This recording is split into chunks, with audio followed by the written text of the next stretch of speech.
Hello gamers and welcome to episode 433 of the Super Ultra Podcast Arcade for October 14th, 2023. I'm one of your hosts, Daniel Nicholson, and with me is my co-host, Dominic Stallworth. What's going on this week, Dominic?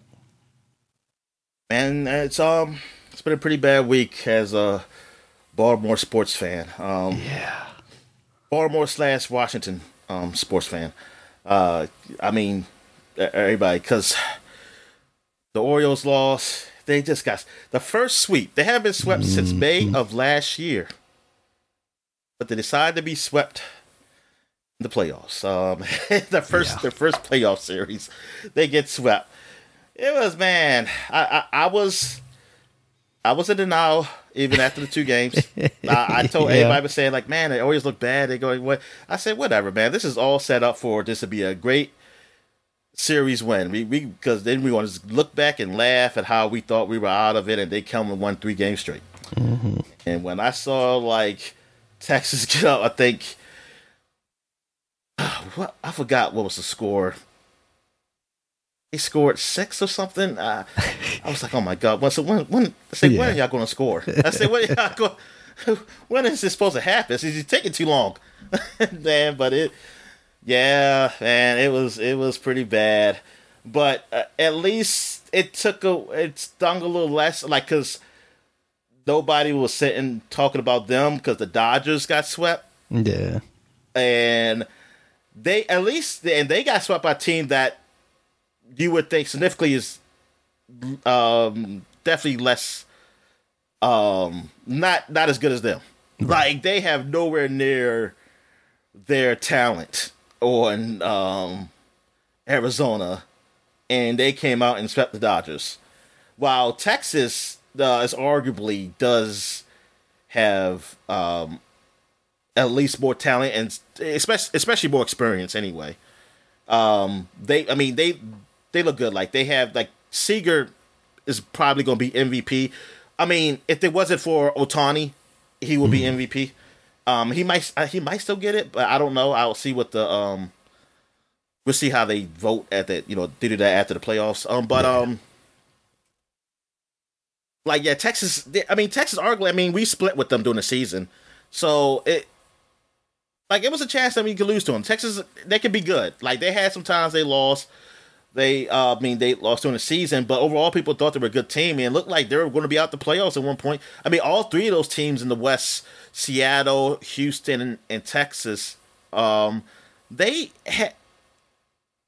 at points where they would be like losing, and like, damn, man, who's going to be out the playoffs? Which Seattle ended up being it, but they were all good teams. Now, and I think Texas and Houston would have been more disappointing because they actually have like Hall of Famers. They have a Hall of Famer, who is Scherzer is on there, who didn't even play because he was hurt, so he didn't even play this series. I think he'll be back for the next series. Well, this series today, I think it's today. It's either today or tomorrow. But then Verlander, and there's a few others on Astros.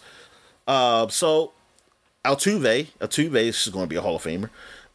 So it's not. This is a good series coming up. Like Orioles, I'm not too mad because not like we lost a team that was worse than us, like worse record wise, but they weren't worse than us. Some people say we overachieved, and I guess maybe a little. I can say that, but I don't think we overachieved not to make the playoffs. I think we're a good team that made the playoffs because we beat out those other teams, man. I mean, we won 100 games. It's kind of hard. You can't just be lucky in 100 games. Like it's kind of hard to do. That's some great luck right there. So yeah, I'm happy for the season though, man. We got there. I didn't realistically think we could win the World Series. And hell, the beginning of the season, I just wanted us to have a chance to get to the wild card. Yeah. And so and they did that. And look, and it was great. So it's a little disappointing just that I wish it was more competitive. I wish they were more competitive in that first series. That's really what it is. As not so much losing. It's like, damn, you just got swept. Say that sucks. On the other end, you have the National League. It's going to be Arizona versus Phillies. I just feel like it's Phillies' year because they had a chance last year to do it. They lost to the Houston Astros, which I was rooting for the Astros because I wanted Dusty Baker to win. Mm-hmm. And this time, I think the Phillies. I just feel like this Phillies year, man, because they're just coming out like balling, just like they did last year. Until they bet the Astros, and which they did good. I mean, they played well. They went horrible against the Astros, but the Astros, won. I just think it's going to be Philly's year. I just have a feeling it's going to be Philly's year. I don't mind them winning. I have nothing against Philly. None of these teams really, because the Astros, yeah, you can talk about them cheating, but I'm over that. For me personally, I'm over that. That's years ago. It's a new day. Dusty Baker is the manager, and I'm happy with that. I'm more pissed off with Astro fans who want Dusty fired, which is weird because of it's something like they don't like how he managed the team, like with one of the players or something. And I just like, if this dude come out and win another World Series, like what the fuck?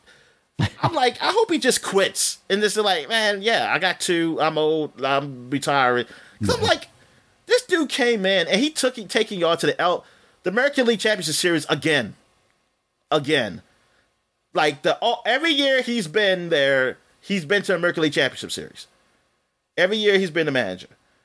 I don't know about COVID. I don't remember COVID year. I mean, I don't count I'm sorry. That was the only year the Dodgers won. And then now you look at them now. That's why I don't think. I'm sorry. You mean? I mean, I know LA Dodger fans. Some of them, because some of them even say, I heard they say like, man, that ain't a real championship. But they say like, man, it is real because everybody else was competing and playing. I said, yeah, it's a real tournament that happened. It's COVID tournament, sure. And they won. And you know what? You should be happy. But I'm sorry. I'm not gonna look at that the same as any other World Series when you go through 162 games. That is not the same. I mean, it's far from the same. I'm sorry, it's not a championship that I would host. Like, I would not talk about that year. Like, man, we were champions of 2020. Nah, you ain't talking about that. Just like I don't talk about the Lakers. I don't talk about the Tampa Bay Lightning. But then again, yeah. I don't talk about hockey anyway, so it don't matter. Like football, I mean, because football had a whole season. They just started. They didn't have like the preseason games. They had like one, I think, or something like that. But that was a year that was kind of messed up. But I don't know. I kind of still count it. I don't like it because Tom Brady won, but I'll count it. But yeah, so that's baseball. Football, like I said, is a bad week. You got Ravens losing to the Steelers. I mean, it's not only that you lose to a team that you're supposed to be better than. That team that's not that good. Then it's a rival team. So you lost to your rival team when they're not good. So they're just spoiling you. And it's like, damn, dude. It's like, what are you doing? And then, Washington, I mean, I talked about that game because that was the Thursday game from last week. Yeah. And I mean, but now that I know that Dick Buskins died, I'm not that mad about it because I'm like, oh, we were supposed to lose. It was destiny. Like, yeah, exactly. I'm like, I didn't know that. I didn't know he had died. So I'm all angry. Like, I mean, you're supposed to be rightfully so because it's not supposed to matter. It's not supposed to matter about stuff like that. You're supposed to, even though I call bullshit. But I'm sorry. I'm thinking like, man, they were going to lose. Because let's see what the Bears do from now on. Now, the Bears go on winning from now on, then I'm like, oh, well, then we just lost to a good team then. Yeah. I mean, I'm still not worried. Because I was like, oh, we lost to a good team. Even though I know they're not a good team. They're not a good team. But I'll be something and start winning. Then now I'm really questioning it. I think you kind of really question, like, wait a minute. It's like Dick Buck just died and now they're winning, and they looked horrible all year. Yeah, whatever. Yeah, but nah, I'm not really mad about that. But Ravens losing, that was a bad loss. Like, they should have lost that game. Anything else happen big in sports? I know I'm not really watching any Kansas City games because I'm tired of Taylor Swift because I was trying to watch the game that happened Thursday. They start out with like an intro with a lady talking like, hey, we're all watching the game. But I think everybody's asking the question, is she going to be there? I turned it off. I said, well, I guess I won't be watching today because I'm not watching this shit. And I heard people complaining saying, yep, they are, they still mentioning her, but I don't know. I think somebody said it's not as much as like the first time, but it's like ridiculous. I was like, man, can they keep showing Sierra? I mean, Russell Wilson was there. Can they keep showing her? That'd be nice. I mean, damn. Gotta keep. Oh man. I mean, it's not. Hey, look, I don't hate Taylor Swift. I don't. I mean, because I'm indifferent to her. I mean, she. I don't know her music and everything. But I'm not. I don't have hate. But I was like, this whole thing that keeps showing her doing the game. It's just annoying. It's not. It's silly. Yeah, and it's like, dude. I say, okay, man. I don't need to see this. Like, and I'm at the point in my life where I can just leave sports. You know, I can just not watch a game or something, and I'm okay. I'm not into sports like I used to when I was younger, so it makes it easier. So it's just like, I don't have to deal with this. It's like it's not even my favorite team playing, so I don't care. But Kansas City did win, even though Denver played a pretty good game against them. But Kansas City defense kept them in the game. Kansas City offense really couldn't, which is weird because Denver's defense is not good this year. I mean, we scored against them. I mean, everybody scored against them, which is, I don't know what's going on with Kansas City offense. I don't know. That game, or the NFL told them to make it competitive. Maybe they said that. They said we can't have a boring game. We got all these Swifties here. We got to get them something to watch. So yeah. That's it for sports. So anything for wrestling? Not too much. Fastlane happened last week. That was WWE's pay-per-view. That's where they race the cars, right? They have a car. Yep, they turned it into a kart racing game. They did have like F1 style cars on the stage, but that was kind of the extent of their set dressing. So, yeah, it was a good show all around, but no like real standout events, coming out of that. They're still just doing all the Cody Rhodes Bloodline stuff. And then NXT this week is on Tuesday every week, but because of the MLB playoffs, Dynamite AEW show was actually on Tuesday night as well. So they both like loaded up each of their shows. Like NXT, they had The Undertaker come back, and they had John Cena on there and Cody Rhodes on there.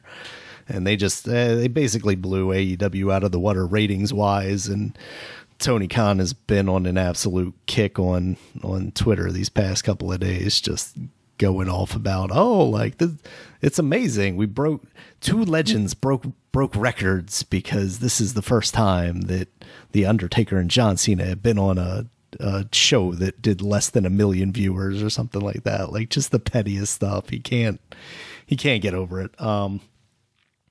And I think last week I was talking about how like CM Punk it sounds like he is definitively coming back to WWE, and now it sounds like he's definitively not.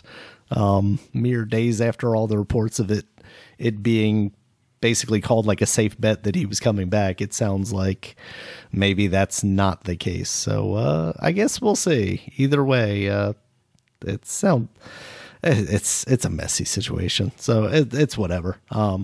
But that's wrestling this week, Dominic. Not much to talk about. All right. So I'm looking at this guy playing Lords of the Fallen, and if you would have just told me this was Elden Ring or Dark Souls, I wouldn't question it. Like, it literally just,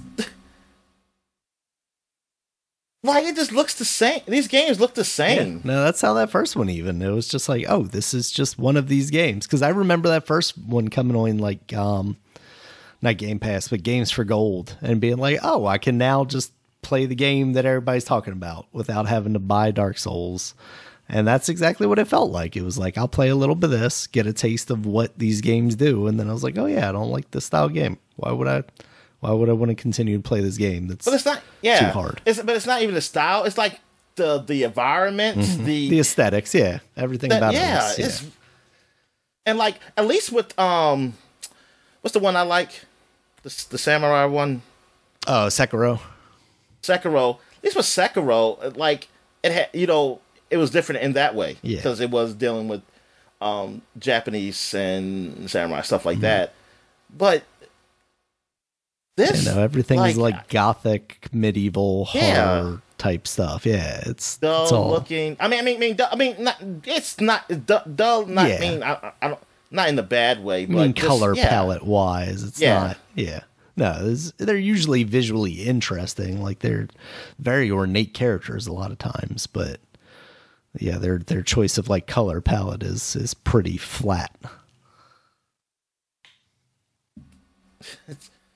Yeah. Okay. Anyway. All right. So I guess we get to what we were watching. Yeah. So you still haven't watched Loki yet or anything? No, but haven't. I was telling you last week about like watching Ant-Man and then watching Loki, and we haven't gotten around to doing either of those things. So. All right. So I watched some more Mandalorian. I didn't finish it, but I did get to the episode where Jar Jar is a Jedi, like we used to joke about, and or at least go to the dark side. But, save the younglings. Yeah, about the actor who plays Jar Jar Binks is playing a Jedi and saving Grogu or Gragu wherever Baby Yoda. When I saw him, I said, "That's the guy who plays Jar Jar, isn't it?" I said, "That's him." I didn't look it up. I said, "Yep." I said, "Oh, they got him back. They got him back." He's got to play a respectable role. Mm-hmm. I stood up and I clapped when I saw it, Dominic. And I started chanting, "You deserve this." Yeah. It was an alright episode. They were fighting that dragon, even though they killed the mama, but they take care of the babies, I guess. So the one where they take that's nice. They take the flying creatures at the end of the thing into their ship. Yeah, I was like, oh, at least because I was just thinking like, oh, they killed the mama, now I hope they kill the babies because they're just going to die. Nope, we're gonna take them as our slaves. Give them mercy, ride them. Yeah, but now they take So I was like, oh, okay. That's nice. I said, well, I know some animal rights people were pretty mad that they did that to those fake animals. But no, it was an alright episode. I mean, I enjoyed it. I still see just like with Jedi, I don't really like the whole religion thing of them like, oh, we can have emotion, and even though we always have emotion, and we it's like and all that stuff. But I don't like it with this Mandalorian. I don't like it. The idea like you can't take your helmet off. I think that's I'm sorry, that's weird, and it don't make sense for humans to do that. You don't just cover your face up and then say I have to go eat alone before I can take my helmet off until nobody see. I say, okay, so you're going too far. It's like you're going too far. Like you keep your armor on all the time. That's not normal. And then I'm thinking like, okay, just say you're going to have society again. Is your whole society based on that? Just everybody that's wearing everybody has tiny armor? little rooms that they can go eat in. Or and no is showers. It just based on because Mandalore before this, but they said that they lost the way. That's what they said. But Mandalore was just a regular place, like with regular well, I'll call them humans because they look like humans, human-esque. Yes, and and some people they wore their armor, but they took it off. It was just armor. It was literally a tool. Like something to use. But they make it like a this is the religious thing. Like this is their culture. And they always have to have a helmet on. I'm saying, like, so when you live in homes, if you have regular homes, like, yeah, you got to go eat in your rooms and by yourself. I'm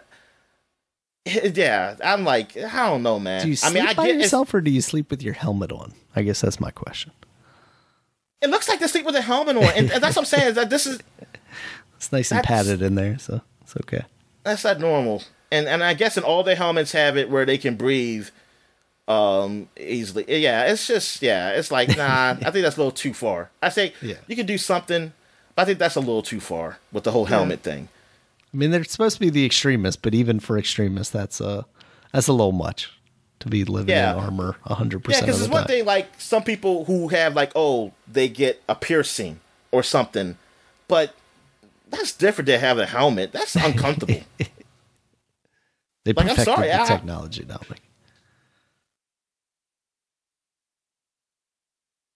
They got to smell. Oh, 100%. That's why you keep the helmet on. You can't smell anything through that helmet. Yeah. But they do. All right. And yeah, like, oh man, I don't know. And then the upkeep, you know, of that stuff, man. Yeah, that's just. You gotta have at least two. But I think it's one of armor. those Star Wars things you're just not supposed to think about too much, you know. Yeah. I mean, I think Star Wars in general, you're not supposed to think too much about. It's one of those things that you're just not supposed to think about. You just don't think. You just let it be. It just seems cool, and so it's like, yep, that's it. I don't know. I just anyway. Let me see here. What else? Oh yeah. Now, so I was watching some of the 1923 Yellowstone, which is the new Yellowstone series. Mm-hmm. It's now we also had another 18 something. I don't know, 63 or 86 or whatever. Part of the Yellowstone cinematic universe.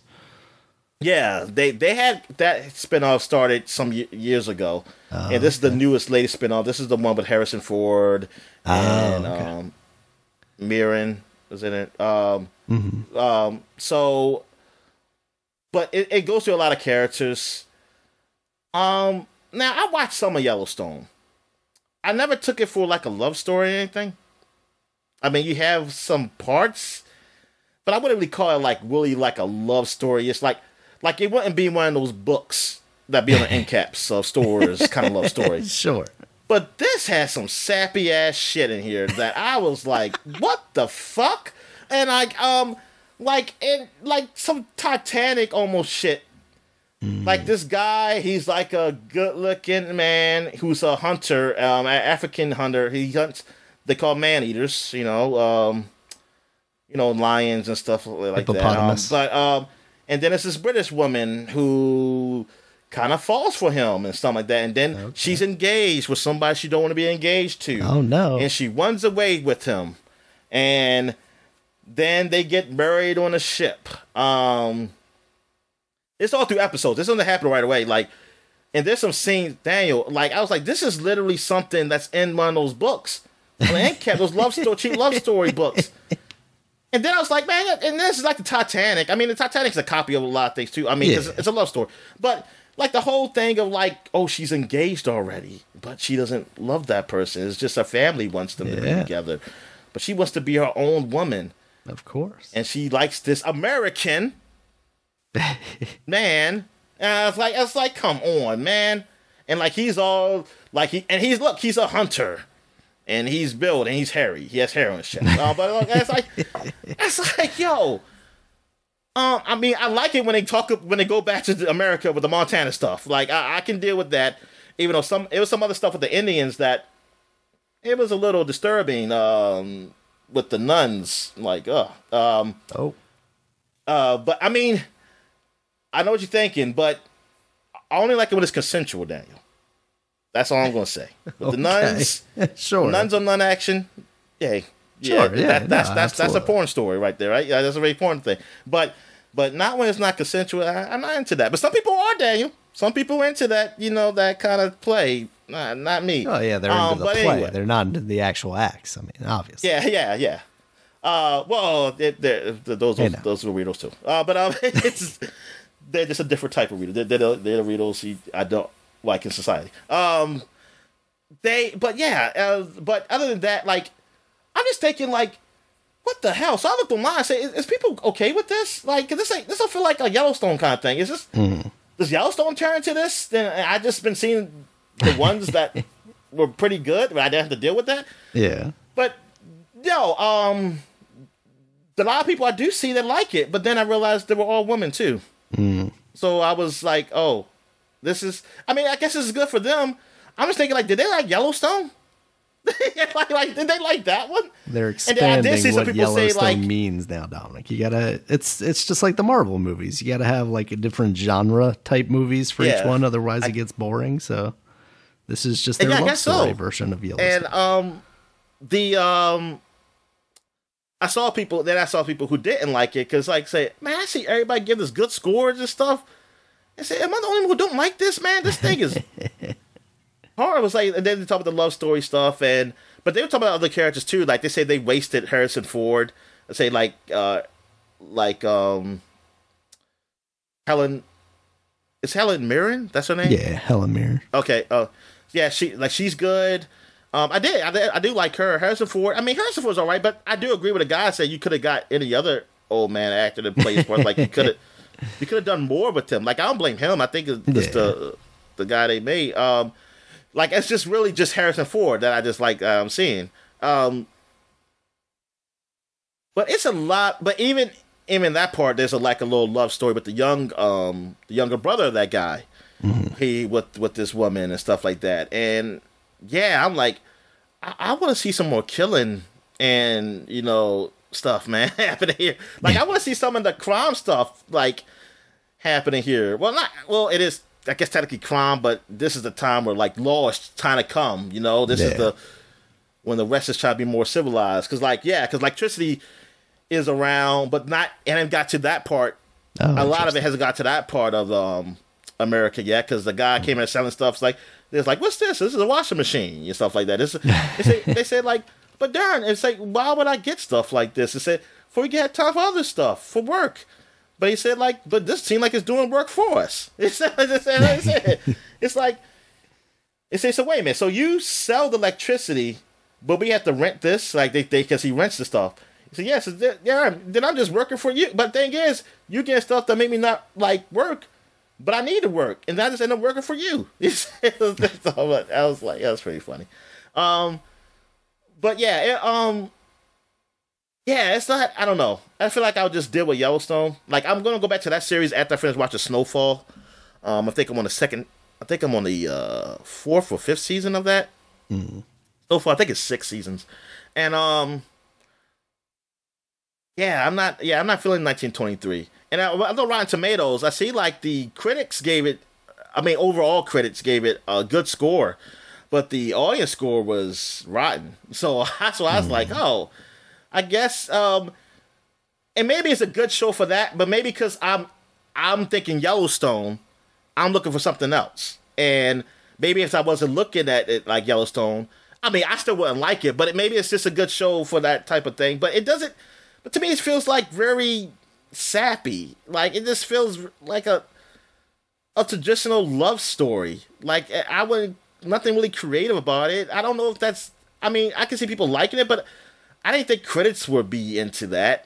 I don't think they'd be like, oh, this is not so unoriginal and blah, blah, blah. But yeah. I guess there's some parts in there that's really good. Like I said, some of the stuff when dealing with the ranch and like these families going at each other is good. And that's the part I like. I wish they would focus on that. Like, honestly, I wish that story was not in there with that man over in Africa, with that woman and something like that. I wish that wasn't there at all. But yeah, that's it. I've really been watching. I haven't watched anything really new. So I guess we get to what we're playing. So what you been playing? Yeah, just more a Cocoon. I thought I was pretty close to the end last time we talked about this game. I think I was about like 50% of the way. I've got to be near the end now. I think when you load your save file, it kind of shows you on a progress bar kind of how far you are. So I'm near the end of that game, but I haven't quite finished it. That's really all I've played this week. I downloaded a couple of the Steam Next Fest demos because they're doing that whole thing again right now, but I haven't gotten a chance to play any of them yet. Yeah, and record some of that stuff too. Will do. All right, so yeah, I didn't play any Cocoon this week. This week I tried out Forza Motorsport, so they don't put a number behind this one. Nope. I guess this is like over again. Series reboot. Yeah. Or they're just going to be upgrading this. This is the base game, and they always say that, like, but that never actually happens. So Destiny 2, Daniel. Don't worry, we'll see Destiny 3. It's been out longer than Destiny 1, right? I think so at this point, which is just scary. I said been out longer. I mean, technically yeah, between the two games, I know what you yeah. I did have to think for a minute. I was like, that doesn't. Okay. but yeah, like the support and with the the support of it, and expansions, adding the different seasons and they also they've supported it longer than what they did Destiny 1. But yeah, Forza. So I played it. I can't, because I haven't really played the regular Forza a lot, so I'm not really a good judge of like comparing the two. Two. Let's say the 7 or whatever. This is the 8th title. But it's a regular wrestling game. I mean, I saw other people say like they don't really like the season mode of this compared to not even like 7, because I think 7. Some people said they didn't like the season mode of that one compared to the older ones. I played a couple of races. I mean, it looks nice. The cars look nice. It has it where it can be easier for you to drive, and the rewind system, like auto brake. They still got all that stuff in there for people like me, who like to just hold down the gas. Even though, and I will still find a way to get off course. But yeah, I mean, it's just a regular racing game, but it's just but that's something that can last. Like, I mean, I'll play through it. Like, I'll do some races and then go through, but then I know I'm going to stop. Because then in the back of my mind, I'm thinking like, man, I want to go back to Horizon 5 to play some more of that game. Because I ain't play enough. I don't feel like playing enough of that game. What'd you say? Because that's the fun one. Yeah, exactly. I mean, the game looks nice, and this is only exclusive to the newer Xbox. You can't get it for any of the ones. This is only for the Series S and X. So I only can play it streaming unless I download on PC, which I was thinking about, but then I was thought, if I'm going to download a Forza game, I'm going to download the Horizon one. So I think I might just do that. Like visually, they do have it set for fidelity and performance, which I'm just thinking like you just do performance, right? I mean, for that type of game, I didn't try out fidelity just to see what it would look like. I just set it to performance, and it looked like a traditional Forza game. Not really much to say to that, but just that those simulation games are not my type. Like, I really want something more to just regular simulation. But I do appreciate that Forza, it has it. Like, I would have loved this if Gran Turismo had this, like, years ago. I would probably play the shit out of it. Even more of Gran Turismo. If they had the features that Forza had. It makes it somewhat arcadey in a sense of ease of use. It's not too... It's more accessible. Like, you can, skip past, like, I got to tune my car. And, like, things of that nature. It just makes it so much easier for you to be hardcore. Like you want to be hardcore or not, and like it doesn't deviate. Like, it helps both, like anybody who wants to play this game. And it does have it where you do get penalized for doing certain things, which I don't know what I did, but I saw like I got penalized from like point something seconds, which I still got first place, but because I saw like maybe because I bumped the car, because you're not supposed to do that. Which I'm gonna have to learn. If I do, I play it again. I gotta learn to turn that off, because I'm gonna be bumping cars. Because that's what I was like. Oh yeah, I mean, if you for that real racing, they do that. All right, so what else I played? I went back to Sea of Stars, like the new like almost JRPG-ish. I don't know if it's made by people who do JRPGs, though. No, it's made by the team that made The Messenger. Okay, so it's a RPG kind of old style, almost like Chrono Trigger and old Final Fantasy game, and I've been playing that because I see good reviews on it. I was like, let me try to play some more games that actually came out this year. So I went to playing that, and I want to say I got far, but I did get like really into I'm like in the thick of the story now with it, but I'm still not understanding why my characters are doing what they're doing. I haven't got to that point yet. I feel like it's going to be something really revealing with that.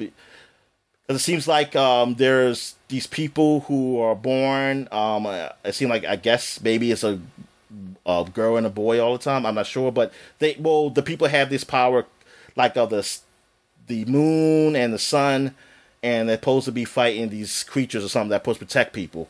And it seemed like it has to be that way. But the other people who were the guys, I forgot what they call them. But I I'm just gonna call them the Warriors or whatever. But who were the Warriors before them? Like they're still there. They're not dead or anything. Because I think this is I don't know like how many years it'd be when people are born. I don't know, but it seems like they want to stop this. Like because you see them like off screen, like they talking to each other, like how when like after they train us and stuff, they talk about like we gotta find a, like they want to figure out a way to not have to do this anymore. So I'm thinking like, oh, so what's like you're really doing? Like, or like is it too dangerous or what is? I mean, I know it's dangerous, but yeah, it seems like there's like a lot more story to go here that I have to see, which it intrigues me. Like it's not boring. It's not like just a traditional RPG, like simple like, oh, we gotta just stop the evil people and save the kingdom or some shit like that. So yeah, I do want to play more of this. So. Yeah, I think I'll be probably playing this between Starfield, and now I can get to Starfield. Like, I'm probably gonna pause Starfield for a bit because, I mean, just play some other games. But like, I went to the story, and I just want to take just a break from it. I finished the story with me infiltrating the group, the Crimson Suns. Oh, damn, I forgot what they were called. Were they called the Crimson Suns? Fleet. Fleet, yeah, the Crimson I think that's Fleet. what you Yeah, said last week. Yeah. So I finished that story, and you didn't get to decide if you want to join them or betray them, and like there's some benefits to being with them, and some consequences, and just like vice versa. Well, I don't know what the consequences are yet. I don't know if like they just because if they just come like they'll come after me saying like, you're the traitor or something like that. I don't know. But yeah, I decided just to help the government, and so because I don't know what's the abbreviation for them, the USMC. I don't know. It's a bunch of letters. But I know UNS is in there somewhere. So I decided to help them, and it does get well when you go in to fight them. It's like, oh, dude, I'm killing all these people that I was just all friendly with and shit, and I wish they would have made it a little more emotional. Like, you traded on us. We were your friends. How you do this to? Or like you were just a traitor all the time. Blah blah blah. But nah. But it is like because you get to know them, and it's like, hey, they're not like well, they don't seem like bad people, but you know what they do. They do kill and steal. That's they're pirates. So. It's so it's like I can easily just like be like it's not too I don't feel too bad. See, I could have surrendered. I could have surrendered, but I got the boss to surrender. I got him to surrender. And then like they have for their money, they have it set up where they have a guy. He has all their money because it's all digital, but like he has a bomb on him. So he controls the money. So like if something goes wrong, the boss can hit the button where it will kill him. Because they will kill him and all the money will go away. Like it will disappear so that nobody can get it. Because the thing is they do it that way so that nobody can steal the money. Because even the guy wanted to steal it, like he can't because the boss would just hit the button. He would just hit the button and kill him. If it goes missing. So that's how they control it. But I figured out I did get a way to save that man. So I saved him. I disabled it and then but he still I think he's still gonna go in prison, but you get something for that. I guess you feel good about yourself, Daniel. You feel good about yourself. So like I saved that man from dying. So you can take his life later. But no, but that whole story was good. Like trying to find this legacy they were looking for, that the person who started the fleet, and like he had something that had a whole shitload of money somewhere, and some other things, secrets. And but I decided to give it to the USMC, whatever they call, and yeah, I kind of want to do it like and join that group. Like I do a playthrough. I'll just have a playthrough where I'm just I'm just robbing people. I'm not doing anything with Constellation because I ain't trying to deal with them always complaining and shit about like, oh, why'd you do this? Oh, fucking get the hell out of here. And I'm gonna make sure I can find people who can join me who are okay with occasionally killing people to steal stuff. So I just Like, you should be able to find people like that. You know, it's a big galaxy out there, man. Yeah. But yeah, I really enjoy doing that. Also got to a point where I did get far with one of my companions, and I think we're officially together. Ooh. Even though she said she did not say I do not share. So if you're with me, you only can be with me. And I was thinking, oh, I don't like that. How controlling. I said, well, I gotta get the patch for that. I was like, I gotta get the I gotta get the mod where it's like, oh, it don't matter. But anyway, because I went through her old story, with her with like something she wanted to get done, and that was cool going through that too. Like, I like that story. Yeah, man, Starfield, man, like, I'm really enjoying it. I'm really having a good time with it. I did some shipbuilding stuff. My ship is I have a pretty cool ship. I don't like walking through it. It seems like there's just too many ladders and like to go through. I think I might get another ship that's easier to transverse through. I mean, it's a big ship with a lot of compartments, but it's just like I have to go through a lot of compartments to get places, and then I get lost. So like, that's why, and that's the thing. I kind of wish there was like a little map, or I can see where I am in my ship. It's like Jesus Christ. Like, where the fuck I'm supposed to go? What ladder I'm supposed to go up on? Something like that.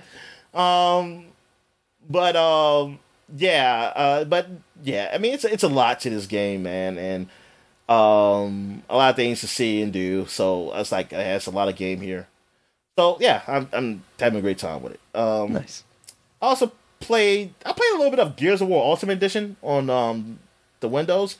Mm-hmm. Like, so, because I remember when I first downloaded the game on Windows, I could not run it very well for some reason. I don't know why. I guess it wasn't optimized very well for me to run it. It was like take a long time to load and stuff. And I was like, man, it's like I don't know what's going on. But so I just tried it with my new SD drive. So I was like, maybe it runs better with this, and it does. It runs a whole lot better. Like, I can really just play it. And yeah, because I just feel like shooting stuff. Like I said, in Starfield, unless I get to a point where I'm fighting pirates or something, you can't just shoot. Well, you can, but that's frowned upon. It's just not to just go around shooting people. So I played up to the part where I met the Cold Train. Like, I just played up to that part, and man, but I have a hard. I guess I don't know if it's my controller or it's the game. Now, I remember in the first one, it was a little flimsy with chainsawing. It wasn't like as good as the sequels. But I wonder, did they just keep that like that in this new one too? Because it seems like when I get shot, man, I cannot put that chainsaw up for a while. And then I was like, damn, man, I can't get nobody chainsaw.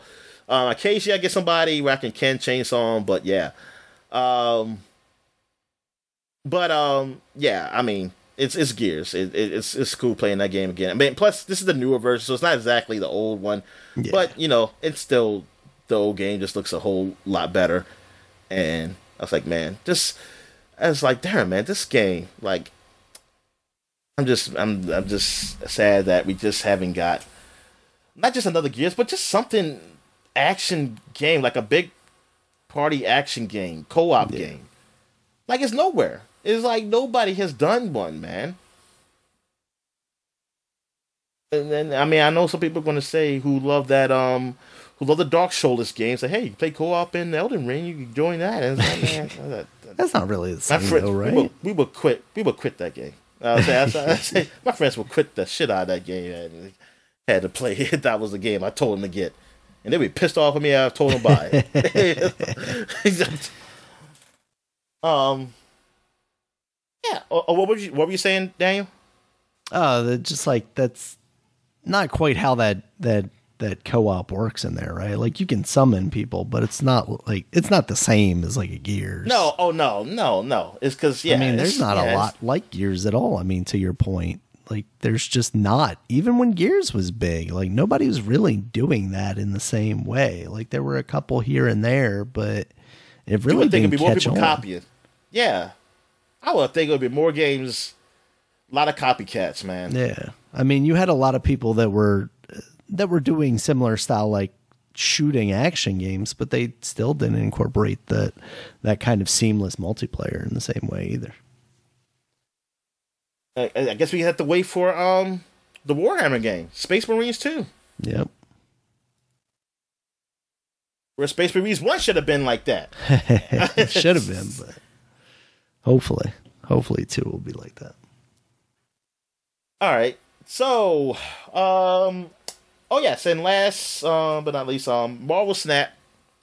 Been playing that. I've got to a point where I got to Omega, like that's in the 80 range. Like at the Omega, it's I know Infinite is the last one. I'm trying to think. It's at the Omega. What the hell is it called? Platinum? I think it's called Platinum. I think it's just Platinum. That feels like it sticks out. I feel like Platinum should be before Omega. Yeah. Let me see. I think it is. I think Platinum is before Omega. Okay. I feel like it's got to be. I'm trying to think of a Marvel kind of word. Because Vibranium is we're at 76. I mean, I said 76. So that's where I'm at now because I dropped down from 80. But Vibranium's in the 70s. Omega Galactic is 90. Okay. And then Infinite is 100. So the highest rank I got to was like 88, 87, I think. I don't think it was 88, was it? It told me somewhere. But they is Omega. So I was like, yeah, I got Omega, and yeah, they do make you go against other people who are like around your rank, because these guys, it seemed like it was a whole lot harder with the deck, even the deck I had to beat these guys, and these are guys who really know the game. I mean, not saying the other people didn't know the game. It's just that they got the decks. They got the decks that can pretty much kick ass unless you got the other meta decks that are out there. And thing is, I can get the other meta decks. I can do something that's similar to them, but I won't have the best cards because I don't have them yet. And these guys have the best cards because they be playing for a long time, and they probably buy seasons, and they probably would buy like the gold and stuff where they could get those cards and stuff like that a whole lot easier than I can. And as you should, you put money towards it, you should. But I wish you didn't have to play against me though.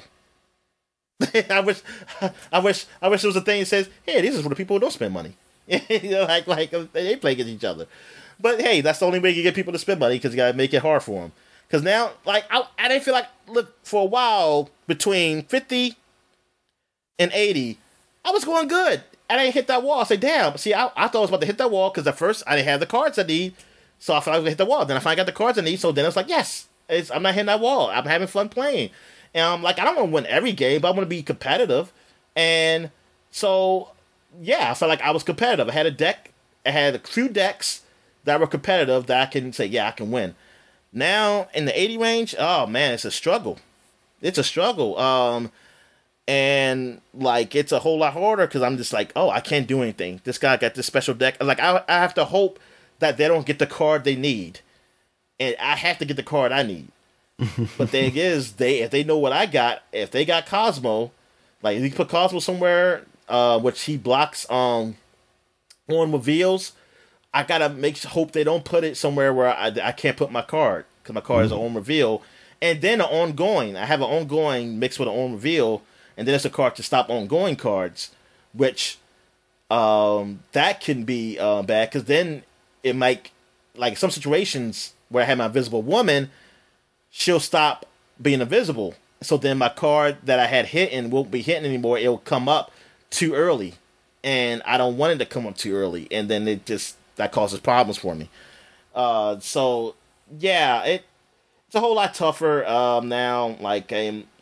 But knowing that at least I can get up to this point is like, yeah, I'm trying to really just farm and just be able to get some new cards, man. Like, just and I said, I was hoping these chests I'll unlock.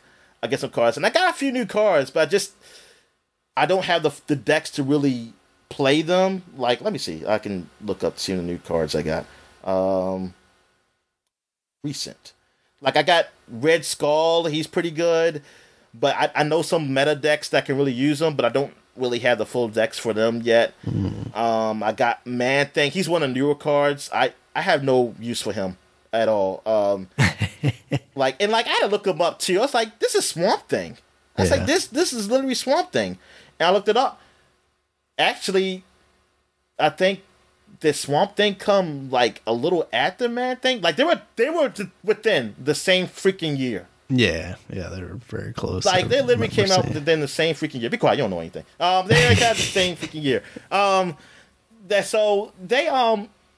And like I was looking up to see like what was going on. They say they both were kind of copies from this other character, like what that was kind of similar to it.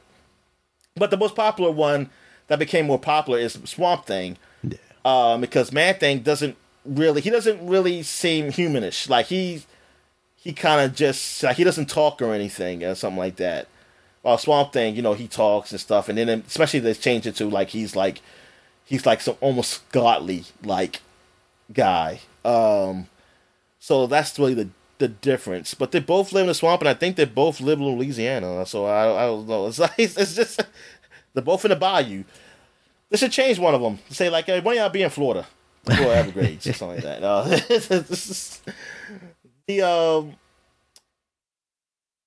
I got the helicarrier. Then that I can use, but I mean it's not a big deal. What kind of things that do? That it says when you discard this from your hand, it adds 3 random cards to your hand, like any kind of cards. So yeah, not just that's stuff cool. from your hand. Yeah, and I got something for my move deck. Human Torch. I needed him for my move deck, so that was cool to have. But it's still not good enough to play against these Omega guys. And move decks are hard. Like I'm practicing with it because some of you guys said like, look, you're gonna probably lose a lot because it's really. You gotta get used to using the move deck and really understanding it. So that's what I've been doing, practicing. And see, now I don't mind losing since I know I'm not gonna get. I mean, it's hard enough to get higher than 80 with the decks I have. Higher than so it's like I don't mind losing now because it's like it's over. Because I collected everything you get. Like you can't re-get the credits or whatever prizes you get at every 10 levels. Like once you got them, you got them. So it's like I don't care about going below level anymore. And actually, I prefer to be lower level because then I can actually have a chance to win. So, and thing is, you don't get I think you don't get experience for winning. I think you get experience for, well, it's not just winning the match. You get experience for like how much you scored like in each lane. So even if you lose, you get some type of experience. Like, well, if you don't win on lanes, I don't know if you do, honestly. You just have to win some lanes to get some experience. I think. I had to look it up because it just seemed like you wasn't getting experience for just winning. Like winning. If you win, you are going to get some experience, but it's not just the cause of it. It's because you won 2 lanes, and they go by the points of your lanes or something like that. I think if you get like over 20, do you get like slightly more experience? But they don't give you a lot of experience because come on, they want you to buy, you know? Yeah. They want you to pay for that stuff. See the sweet dollars. Do you think they could, I mean, obviously they want you to spend money, but like, would you be interested if they gave you the ability to basically like sell your cards back to them or trade them in and get points? I do want that. Yeah. I wish it was like, hey, I don't want this card anymore. Like, or like, I don't use this card. Yeah, it's like I don't use this card. Can I get something for it? Something like that. Yeah, I wish they would. They do that. Or like the variants. Like yeah. See, that's the thing. I hate when I get variants now. Like even though like some of them look good, but when I want a new card, I don't care what it looks like. I just need that card right now. Like I want to get to a point where I have the deck I want, and then I can start getting variants. Right. I can start getting them. Yeah. Like, I don't care what the hell these cards look right now.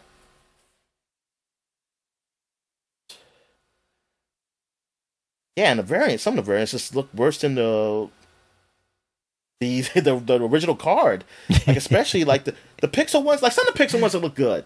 Yeah. But then some of them are just so cheesy, and then I hate them, man. I was like, oh, man. Like, come on, man. The ones I've seen... It's definitely a crapshoot, and it's usually more on the like this doesn't look great side than it is the this is awesome. It really is. And then when you upgrade your card, they give you like a background, like you got ultimate now. You can upgrade because you get to a point where you get to like infinite or something, and it's like the border is really like this infinite kind of color or something.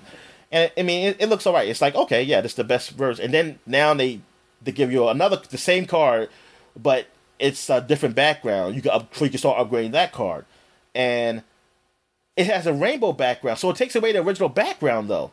And the rainbow background, it might look good with some cards, but some cards it makes the original character don't look right with it. It's like, I don't want this rainbow background with my dinosaurs. So what the hell is this, man? I said, so, but that's the good thing. See, at first I was afraid like the only way to level up a card is if you're using it, or if you're using that specific variant.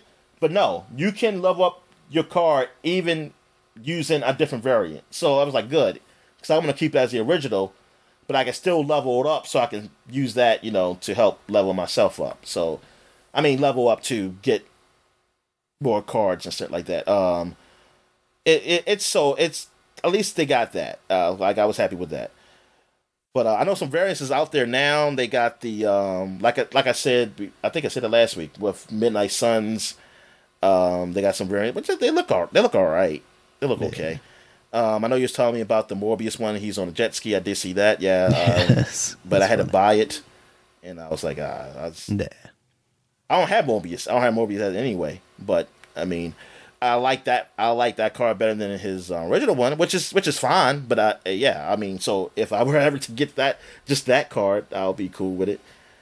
Silver Samurai, he's up here. I do want to get him. It looks, but I can't. I don't think I am.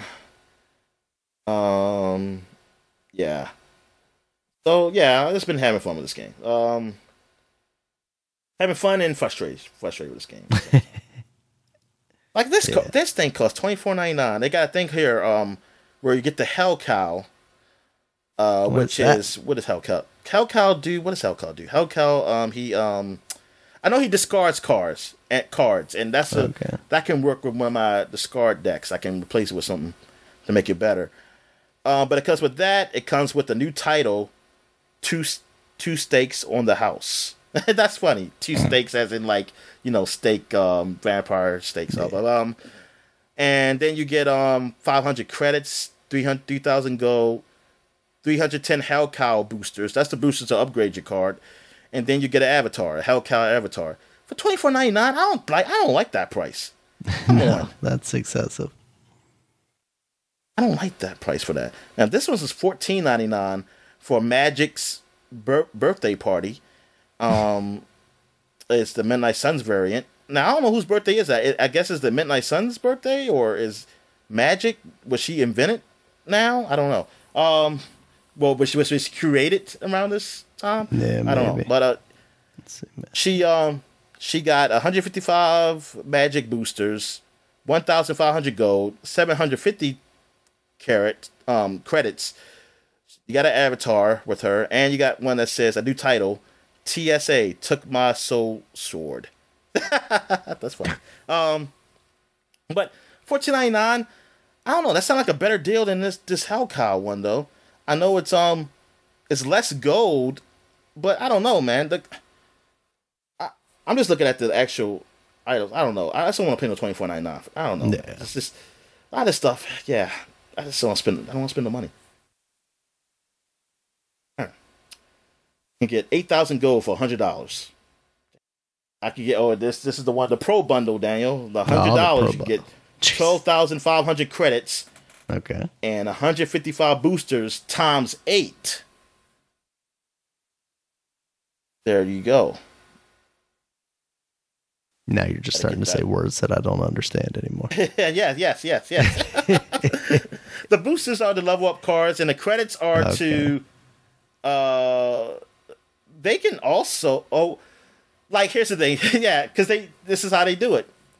You need, for cards, you need credits and boosters. So you need the credits, like they might cost, like, let's just say this, like this thing right here. Let me go to my cards here. Like this card right here, for me to level up, it costs 25. Like, this is the level 1. Like, it's 0 right now. So I want to move up one level. It's 25 to move from here, and I it's not just 25 credits I need though. I need also 5 boosters. See, that's how they do it. So you need both, or you can pay more, which is like, hey, I want to level up just now. I had 25 credits, but I don't have any boosters. Well, they'll let you buy some boosters with 20 gold, so you can buy 5 boosters, and then you can level up. Using your gold, if I choose to. They make all these currencies, man, to make it a whole lot harder to do stuff. Yep. I mean, this is what they do in all games. Yeah. That's what partially pushed me away from this game, is just like I don't want to spend the time to try and figure out like what this currency does versus this currency versus this currency. And yeah, that's too much. Yeah. So, I mean, now that I know what they do, everything, but I know I'm not. It's just that, see, when they add that 4th currency, see, it was 3, and then they added the freaking arrows. Those are the ones that I really want, because that's where I can actually just get a card. I know I'm getting a card if I have enough. But it's so rare to get those, man. And it sucks, because I was like, at first I was getting them, but see, I think that's what they do. They say, early on, we'll give you this, we'll give you a taste, and then you go to yeah, and they recharge you, upkeep. Like, say, it's like you up the price, and you gotta spend more. Cocaine, it's all right. So I guess we'll take a quick break. When we get back, we get to the flashback segment. All right. And we're back. So now we're flashbacking to 2013, 10 years ago. And here's the games that came out, man. We got some big games, man. We got The Wolf Among Us came out 10 years ago, man. And I was hoping that the part 2 would have come out at least by now. Unfortunately, I don't know when it's going to come out. But I'm hoping still next year. I'm not sure that they know at this point after. Yeah, exactly. Layoffs, you know? And so, but yes, Wolf Among Us, this has become like one of my favorite Telltale games. You know, this is really kept up with the standards of Call of Duty for some reason. Walking Dead. And yeah, man, it was a great story. It was based off a comic book series that I didn't even know about, Fables. And yeah, I mean, it's a really interesting story. Dealing with Bigby, and you know how they have these Fable characters in this in the real world now, like in almost like a time of the late 80s or something like that, man. And like a noirish kind of story, man, like a very adult story with these characters, man. Very adult, yes. So yeah, it is, but it was good, man. I really liked it. I really enjoyed it. And you played it too, so what you think of it? Yeah, that was the first one after like Walking Dead that I played along with its kind of release, you know, kept up with it, because we ended up eventually doing like that spoiler podcast shortly after the last episode came out. Like that last episode, I think I just like played it one night because I was like, yeah, I want to talk about this tomorrow, because this is just awesome. I mean, obviously the gameplay was what Telltale was doing at the time. They didn't tread any new ground there, but the story itself was very interesting and kept me going throughout that whole thing. Yeah. And I learned some new fairy tales. Well, they're not really fairy tales, but the new stories that so like I didn't know that Jersey Devil was a real thing. I thought that was just a hockey team. Yeah. Yeah, I didn't know that was like some type of urban like myth or something like that. Where are we at here? Oh, and another big game came out here, man. Pokemon X and Y. They said now we're going letters. We're not doing colors anymore. Or stones or whatever. We're going through the alphabet here. And yeah, this is who's in the front of this? This Pokemon's name is Vetliel. Okay. This is when I stop being able to pronounce these names and don't remember who these names are, Dominic. What is this? Actually, like this is about like 4 generations after I forgot how to. Like Nordic or something? What is this? Like what is this supposed to be in the Pokemon world? I don't know. It looks like a deer tree. Is it Norway? Sweden? Yeah, I wonder what kind of country is supposed to be based on. Yeah, it looked like they got something that says Vanaville.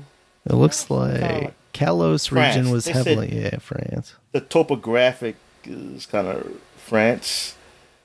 Which is interesting that they've kind of done that with all of these games is when you like actually. So what was the first one? I think it was a part of Japan. Okay. Yeah. What about is there an American one? I don't know. Maybe the Lohin one, being like Hawaii. That might be the closest thing that they've done. No, that's not count. How dare you, Dominic? That don't count. That's our best state. But yeah, so I didn't play this. I didn't play X and Y. Have you played X and Y? I might have touched it at some point. I feel like I definitely bought one of them, but I can't even tell you which one I did. Yeah, this was during that time where it was like, all right, Pokemon's still a game that's going on. I might grab it, and I don't know if I'm going to play it or not. Yeah. So you have a lasting impression. I don't know. That's I'm trying to think if I got that, or maybe what did they do a third one that time? It was there a Z? Yeah, I don't think there was a third one. Yeah, I don't remember a third one. Did they do X and Y 2? Is that a thing?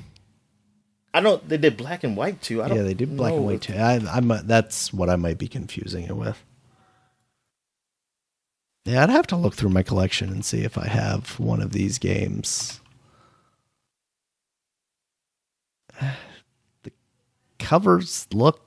I'm trying to think which one I would have, though. I think if I have one, it's X, even though I think Y looks cooler. Which makes me think I probably don't have either one. Because this was 3DS. I came to the 3DS late, so... And this is the first exclusive 3DS game, right? Yeah. Yeah. The other ones, even XY2, was that still a DS game? I think it was. I think it was a DS game, yeah. Yeah, okay. So this is the... Yeah, it says Pokemon X and Y are the first titles in the main series presented in a fully 3D polygonal graphics. Okay, yeah. Oh, yes. And see, I was a little excited for that because I was like, yes, they're finally doing it. But then I saw like, oh, it's still somewhat the same. And then it's like, And then I think when you turn the 3D on, like performance was significantly dropped or something like that. Yeah, you got to get a new 3DS then. Exactly. Which I don't know if it came out. Did it come out? I don't think it was out yet. No. Yeah. Yeah. Yeah, you get that thing, then you can start playing games. Yeah. But yeah, I mean, this is a big deal. I mean, we don't even play it, but I mean, it's Pokemon, and this was the fastest selling Pokemon game to date. Well, I know it did better than Black and White. It said the highest of the game was commercial success, selling 4 million copies worldwide in the first weekend, beating their predecessors, Pokemon Black and White's record, and making it the fastest selling game on the 3DS. So it's the fastest selling game on 3DS. As of 31st of March 2023, a combined total of 16.68 million copies have been sold worldwide, making XY the second best selling game. Come on, guess it, Daniel. You know who's the first best selling game on there? What was it? No, I was saying guess it. Oh, I don't know. Oh, Mario Kart. Oh, of freaking course. And I always found that, I mean, Mario Kart 7 wasn't it was far away from a bad game. Yeah. But it was pretty boring to me. I mean, I played it. It was a Mario Kart game, but I didn't really, the most joy I found in it was playing what's it called? The battle mode, whatever. Oh yeah. Like with the blink. I think that's what I played the most. Like playing the game itself. I mean, it was fine, but I don't know. I was like, damn, I thought it'd be more to this. I don't know. I don't know what I was expecting. Yeah. That's my fault. Maybe my expectation was too high. There's just something about Mario Karts nowadays, Dominic. Like around that generation onward, like they've just sold like crazy. Like I think that's one of the number one top selling Switch games, if not the number one, and still appears on charts to this day, just like Grand Theft Auto. And I wonder why. I mean, it's a fun game, but maybe that's what I guess it's just one of those things that I guess people feel comfortable getting their kids, or stuff like that. Yeah. I don't know. And now Disney Speedrun is going to take over. Yeah, absolutely. All right, so what else? Let's see, what's next on the list here? We got Skylanders Swap Force.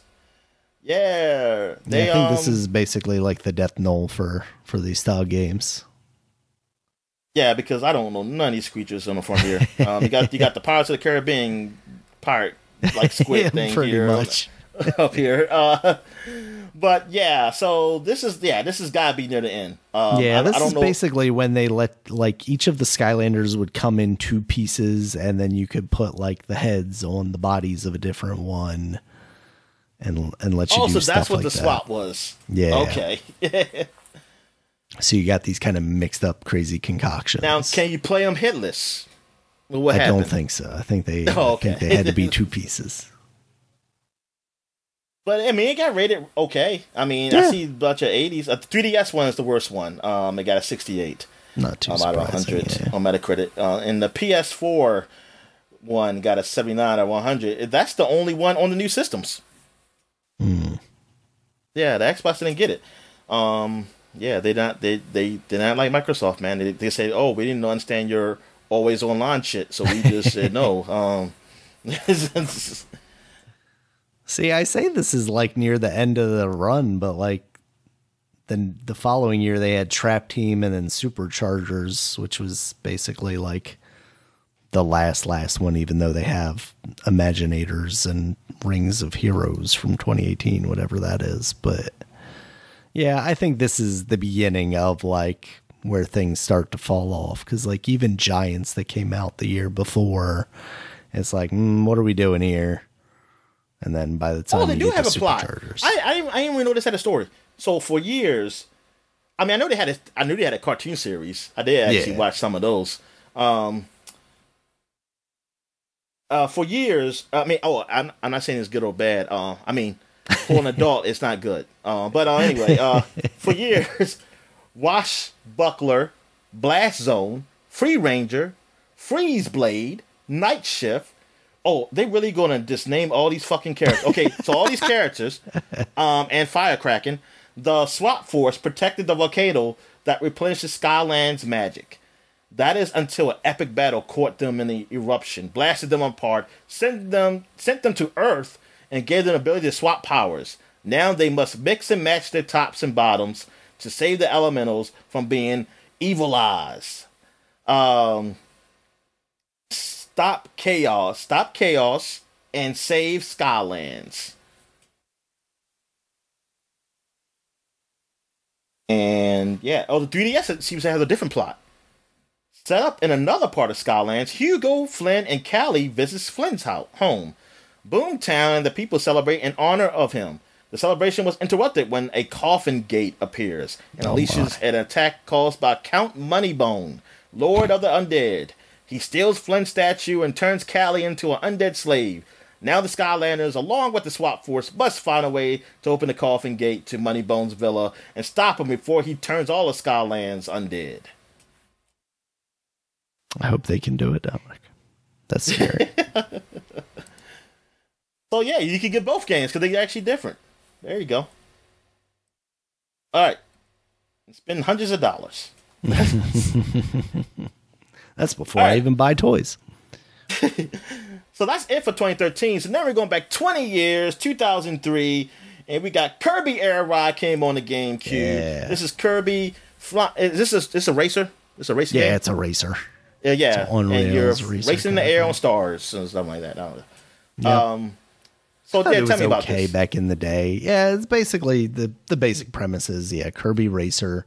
He's riding on a star. Other characters are doing their own things.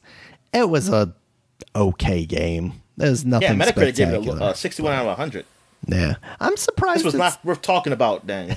I'm surprised it was that low, but hey, any first-party Nintendo game is always worth talking about, Dominic. Yeah. Also, that was one of the biggest things about it, was that it was one of the first games to support the broadband adapter, Dominic. And that was a big deal for us GameCube heads. We wanted internet just like you guys had on PlayStation, and we eventually got it in very limited capacity. Pretty much just Phantasy Star Online. All right, so our next game. This is a big game. I can't wait for this. Jak 2 came out of PlayStation 2. I got it a year later from what this came out because I didn't have a job then. I was in college. So, Jak 2 came out. I remember reading about it and saw it got good scores. I was like, oh, man, I cannot wait till I can play this one day. But this is like one of the most frustrating games I ever played. Man, it was a lot of I used to go some of those missions. Man, they were frustrating. And then you'll die. Like, when you died, you had the save point or the checkpoints or whatever. No, it wasn't a save point. Yeah, it was just a checkpoint. They would be probably far. Like, something like they did not have sometimes good checkpoints. And, like, I was like, oh, man, I got far on the stage. So, I died. And then I'm thinking, like, I'm going to start somewhere close. It's like, yo, you started from the beginning. And I said, oh, my God, no. I was like, what, I got to do this all over again? Yeah, and then some of the time stuff where you got to hurry up and collect stuff. I used to hate that. But I still went through it. I still got through the game.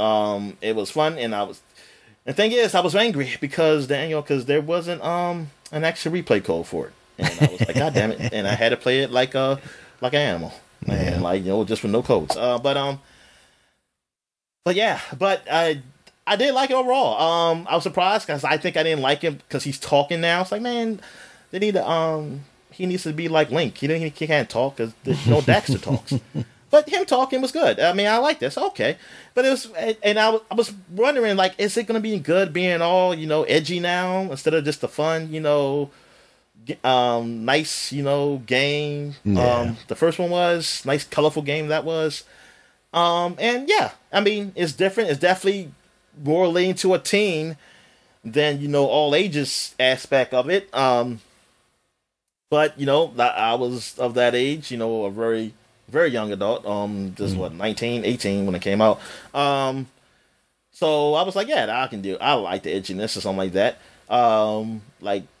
Yeah, this is cool. And now he's shooting guns and shit like that. You didn't have guns in the first game, man. Like that was different. I was like, it ain't exactly Ratchet and Clank though with the guns, but they were all right. They were all right. But that's when things start changing. Where I start seeing like, oh, Ratchet and Clank. Well, Ratchet and Clank 2 hasn't come out yet, going commando, but this was part 2. Then I compared to Ratchet and Clank Commando, I start seeing like, maybe Jak and Daxter isn't the better series of the two. Like even Ratchet, even though because still something about Jak and Daxter 1 that I liked somewhat better than Ratchet and Clank. I mean, I don't know why. I mean, I think I just like Ratchet and Clank better, but I think I just like the banter of Daxter. I used to like that. I used to like the story. I think that's what it was. I always with Jak was that the story felt better than Ratchet and Clank. But the actual gameplay of Ratchet and Clank was better than Jak and Daxter. And them going to this, so them going to this story, but it did fit. They did fit it in with the first one. I'd say, okay, they melded in pretty good while still being good to the shareholders, I guess, because they kept it edgy, so the teenagers would like the game. So they can get more sales, I guess. I have no idea, like, what sold more. I have to look that up. Like, what game sold more in the Jak series?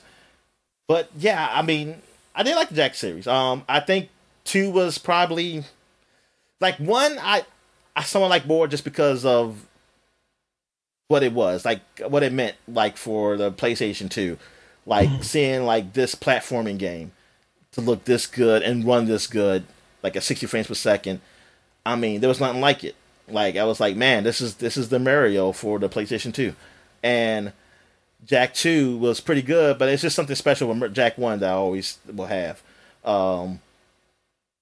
Jak 2, I do like how they really expand the story though. So I really think they stopped making the mission frustrating. Like that was really bad. But yeah, it's Jak 2. Yeah, that was one of my most anticipated games. Do you think we ever see another Jak game? I mean, here we are on 20th anniversary of this game. No, we're not. It doesn't feel like anybody's saying anything about it. No, because Naughty Dog, they're into real people now. They're not into yeah, but I mean, this is a Sony franchise. They could farm it out to any number of one of their internal studios if they wanted to. Oh, I mean, yeah, they could. But can I say the blasphemous thing? Can we just have Insomniac make a Jak and Daxter game? I mean, I'm fine with that, man. But I think we're in a point of the world now. We're not.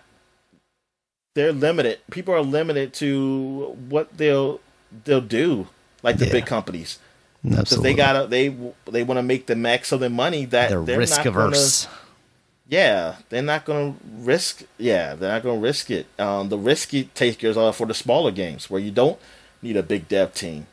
Or make a small digital only.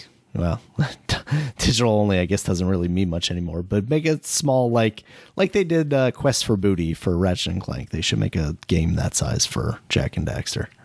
Yeah, I wish they would. I wish they kept instead of making some live service multiplayer game that nobody wants to play set in the. But they gotta get into the space, Daniel. All they're playing is because these single player games they make money, but then they stop. They don't keep making money.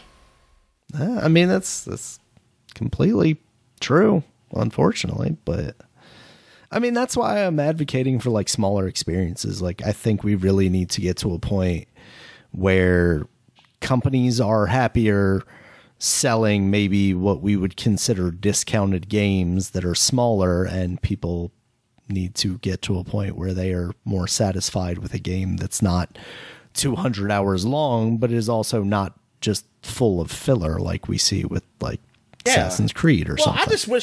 I wish we could get to a point where, it's a single player game.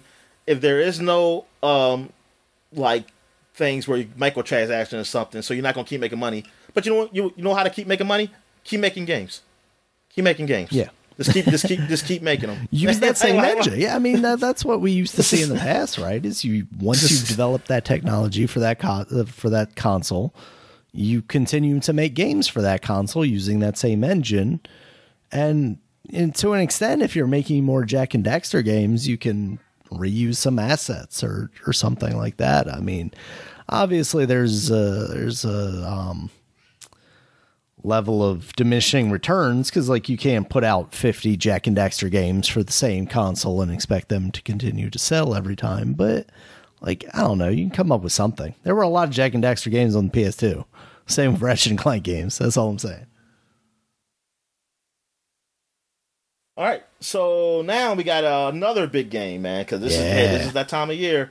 Max Payne 2, The Fall of Max Payne, very anticipated game from Max Payne, and like it looked better, man. Oh, it looked incredible for the time. Yeah, because I remember just saying, it's like, damn, compared to the first game, I was like, damn, man, he got like real. He's got actual facial features this time. Yeah.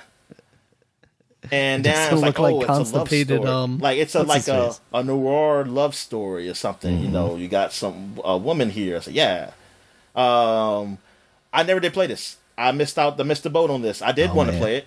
But I kept telling myself I got beat the first one.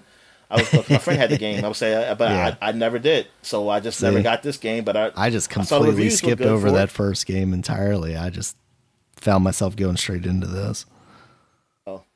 So the reviews were pretty good. People liked it, enjoyed it, and this was probably the highlight of the series. Really, this is probably. What are the reviews on that game? Like, are they 80s, 90s, 80s? Man, the PS2 got the lowest score, 73 on Metacritic. But like, man, for a haters, game man. that there were people just hating the PS2, man.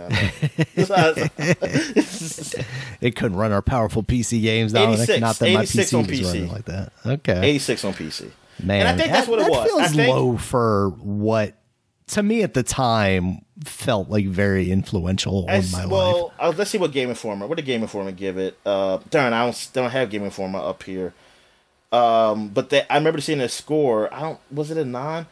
But I think that's what it was for me. I think when I looked online, because then this at a time where I started looking at online reviews too, because I just had Game Informer. But I saw that it wasn't like 10s or 9s. I was okay. I mean, I saw some. There were some 9s like Game Zone. Well, I don't think I knew Game Zone back then. IGN gave it a 9.4. GameSpot gave it a 9. Okay. GameSpy gave it a 5 out of 5. The Toronto Sun, as we all know and love to look at, they gave it a 4.5 out of 5. The New Zealand Herald gave it a 4 out of 5 on Xbox. The Kiwis. The Daily Telegraph from all. Who the hell is put? They ain't put a Game Informer up here, but you're putting the Daily Telegraph from Australia, the Sydney Morning Herald, and the Sunday Times. Man, get the hell out of here. I want to know what the Tampa Tribune gave Marvel. Just some foreign dude did this damn Wikipedia page. But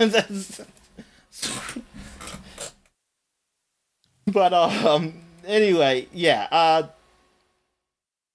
it's one of those things missable. But I'm actually thought it would be higher on the Metacritic score. But I mean, I think some people thought it was okay. Let me see what people said about, like, they actually putting the quotes from the New Zealand Herald.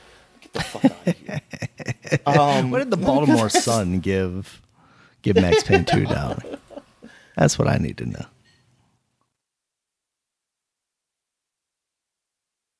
Okay, here we go. Max Payne 2's length disappointed critics, including GameSpot and IGN, which complained about the short story. I remember it being pretty snappy. Use of the Sydney Morning Herald was also critical of the short single-player experience, but found that the higher difficulty levels and special survivor modes help improve the game's replay value. See, it's people like this, Dominic. That's why we're getting these grand experiences that are 200 hours. They can't just deal with a nice, concise story.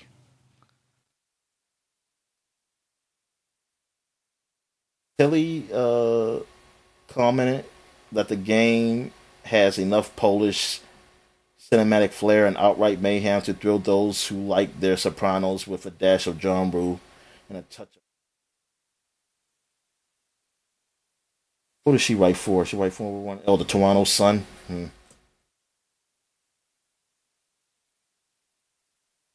All right. All right. So what else we got here, Dan? We got...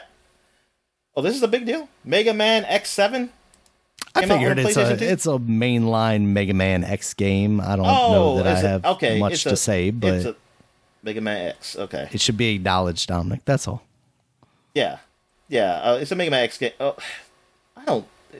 Did you even look at the Metacritic score for this game? It doesn't matter. It's a mainline Mega Man game, Dominic. Mega Man's a big name. But then they should. Okay, I guess we can talk about how it sucked. Exactly. And how this is. And how Game Informer was bought off for giving it a 7.5.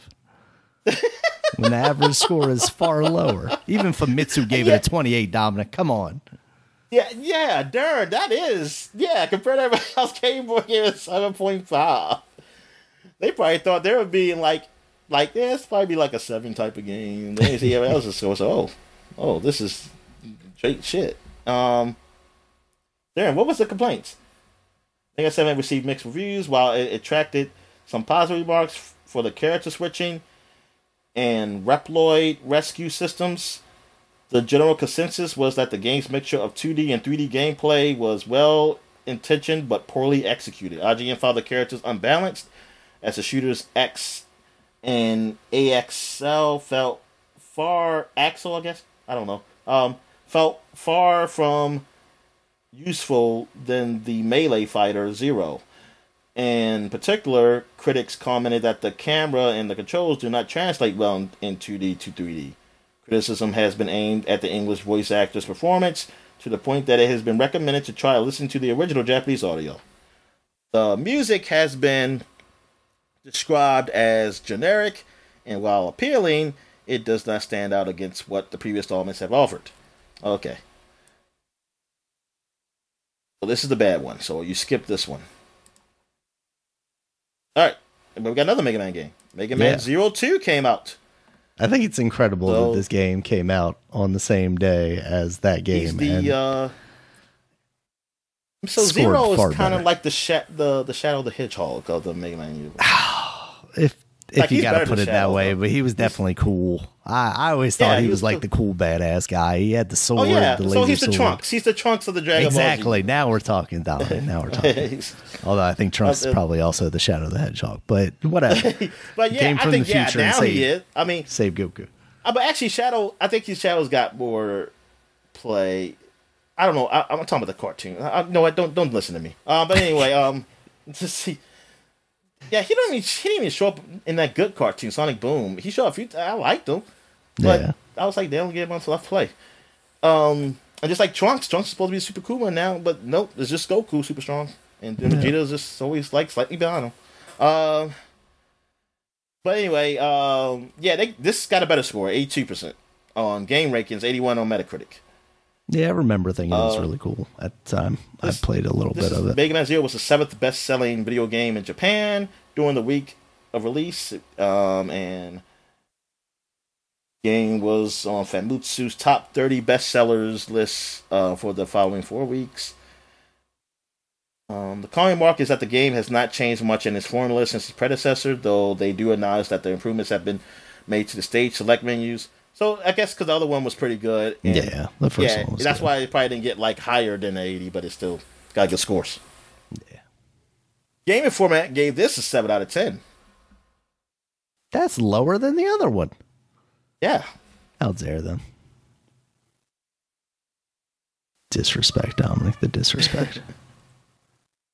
All right. So what else we got here? That's it. Unless you want to talk about Talking the Power of Juju, Dominic. I was thinking about that just because, like, he did have a cartoon that came on, I think. He did, somehow. Nickelodeon. Was it Nickelodeon? Yes, I think it was Nickelodeon.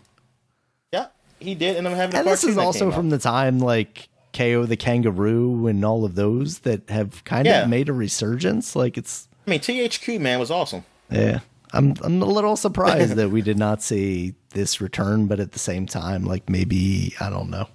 Maybe the portrayal of this character is not as well accepted nowadays as like a kangaroo with boxing gloves. This is one of the game developers say that the gameplay was based on Sly Cooper, the level design on Jack and Dexter trilogy, and the humor of Ratchet and Clank. I'll like that, Dominic. It's the best of all worlds. Yes. Which are all PlayStation exclusive franchises. Yeah. So they brought it to the GameCube. They got all of them. They got all that stuff, and it was a 68 out of 100 on PlayStation, 71 out of 100 on GameCube, and 60 out of 100 on Game Boy Advance. And I guess it didn't never come to the Xbox.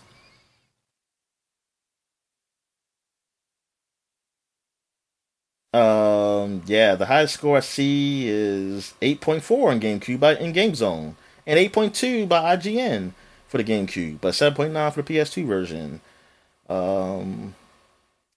Game Informer give it a 5 out of 10 on the Game Boy Advance and a 6.7 out of 5 on the PS2. They didn't even bother with the GameCube version. Yeah, I don't think the Game Boy Advance one was particularly good. It was one of those games, I believe, that was like, it was a side-scrolling thing, but it used like the rasterized graphics where it's like, oh, we made a 3D model and then we took screenshots of it to make the pixel art version of it, and those did not look particularly great on the Game Boy Advance.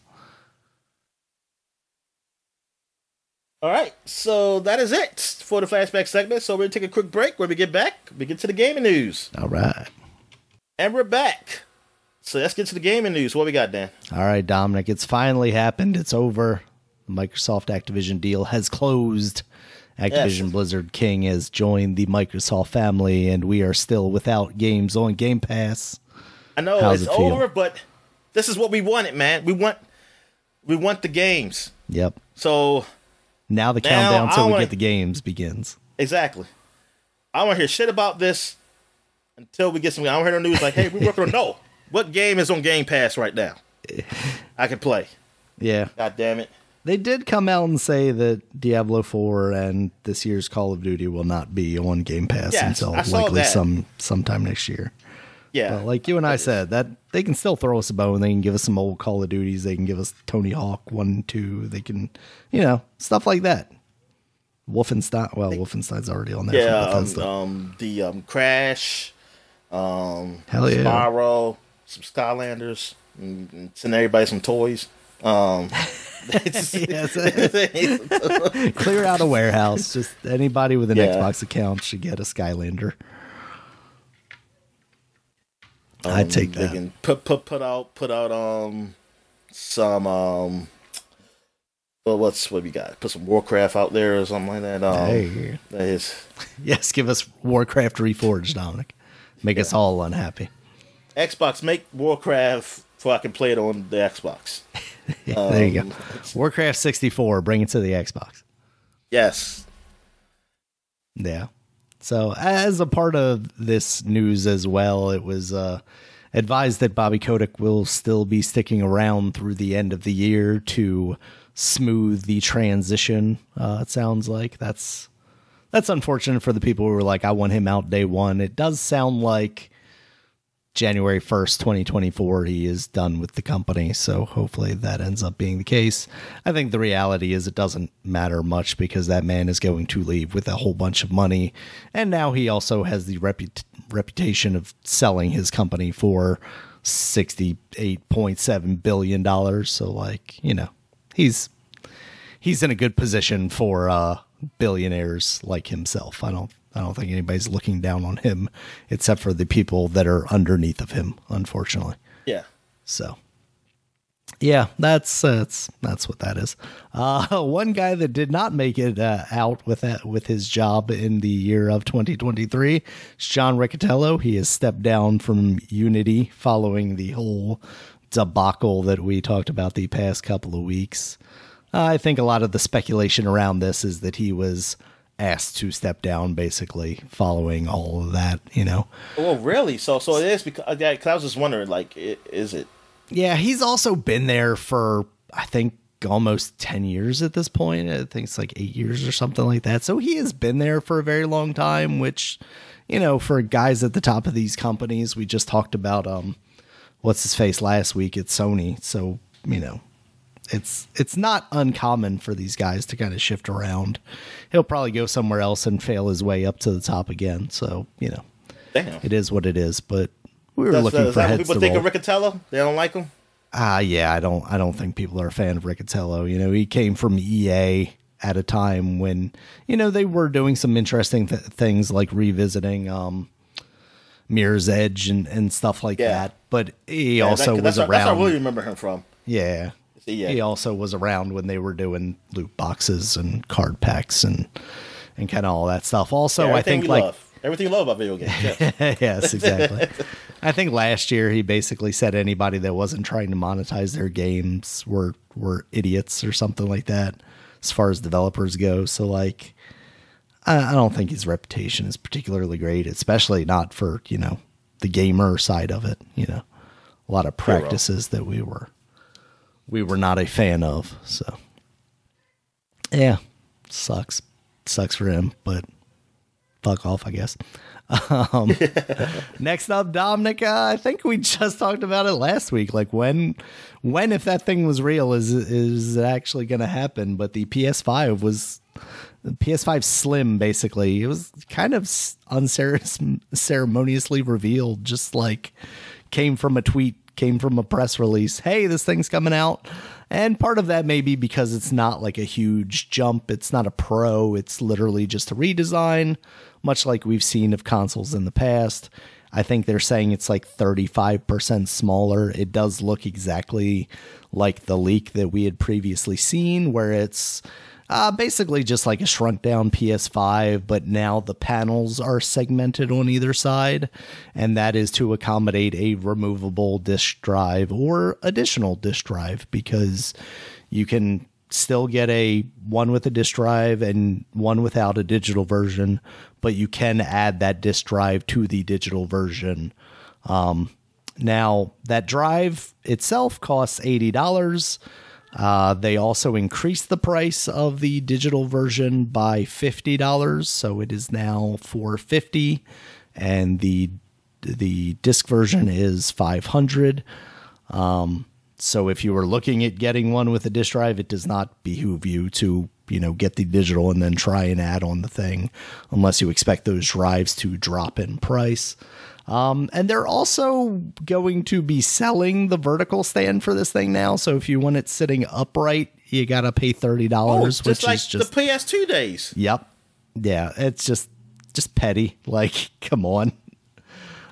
First off, maybe design a console that can both either lay down or stand up without a pedestal. But I guess if you're not going to do that, maybe put it in the box like you did with the original PS5 at the very least. Yeah. So, with the increase in price, it does have more storage. Slightly more though. I think it's not like an immense amount, because I think it was something silly like 800 and something gigabytes versus a terabyte, and now it's a terabyte in the digital only version. But here we are again, Dominic. We're seeing these reductions. You would think in costs to assemble a smaller PlayStation 5 with fewer components, and keeping the same price, or in the case of the digital version, raising the price.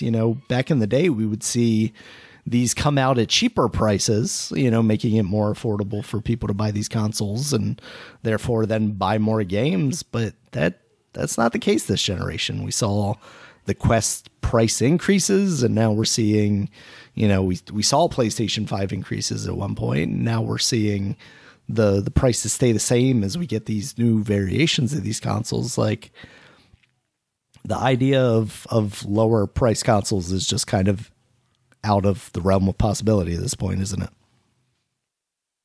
Yeah, it really is. Okay, so let me okay, I'm sorry, Dan, because I had dozed off. Did we? Are you still on a PS5 Slim? Yep. Yeah, thank you. Okay, God, I thought you were the other thing. All right. So, do you think they're coming out? The PlayStation's coming out next year, a PS5 next year with their like a pro version. Yeah. I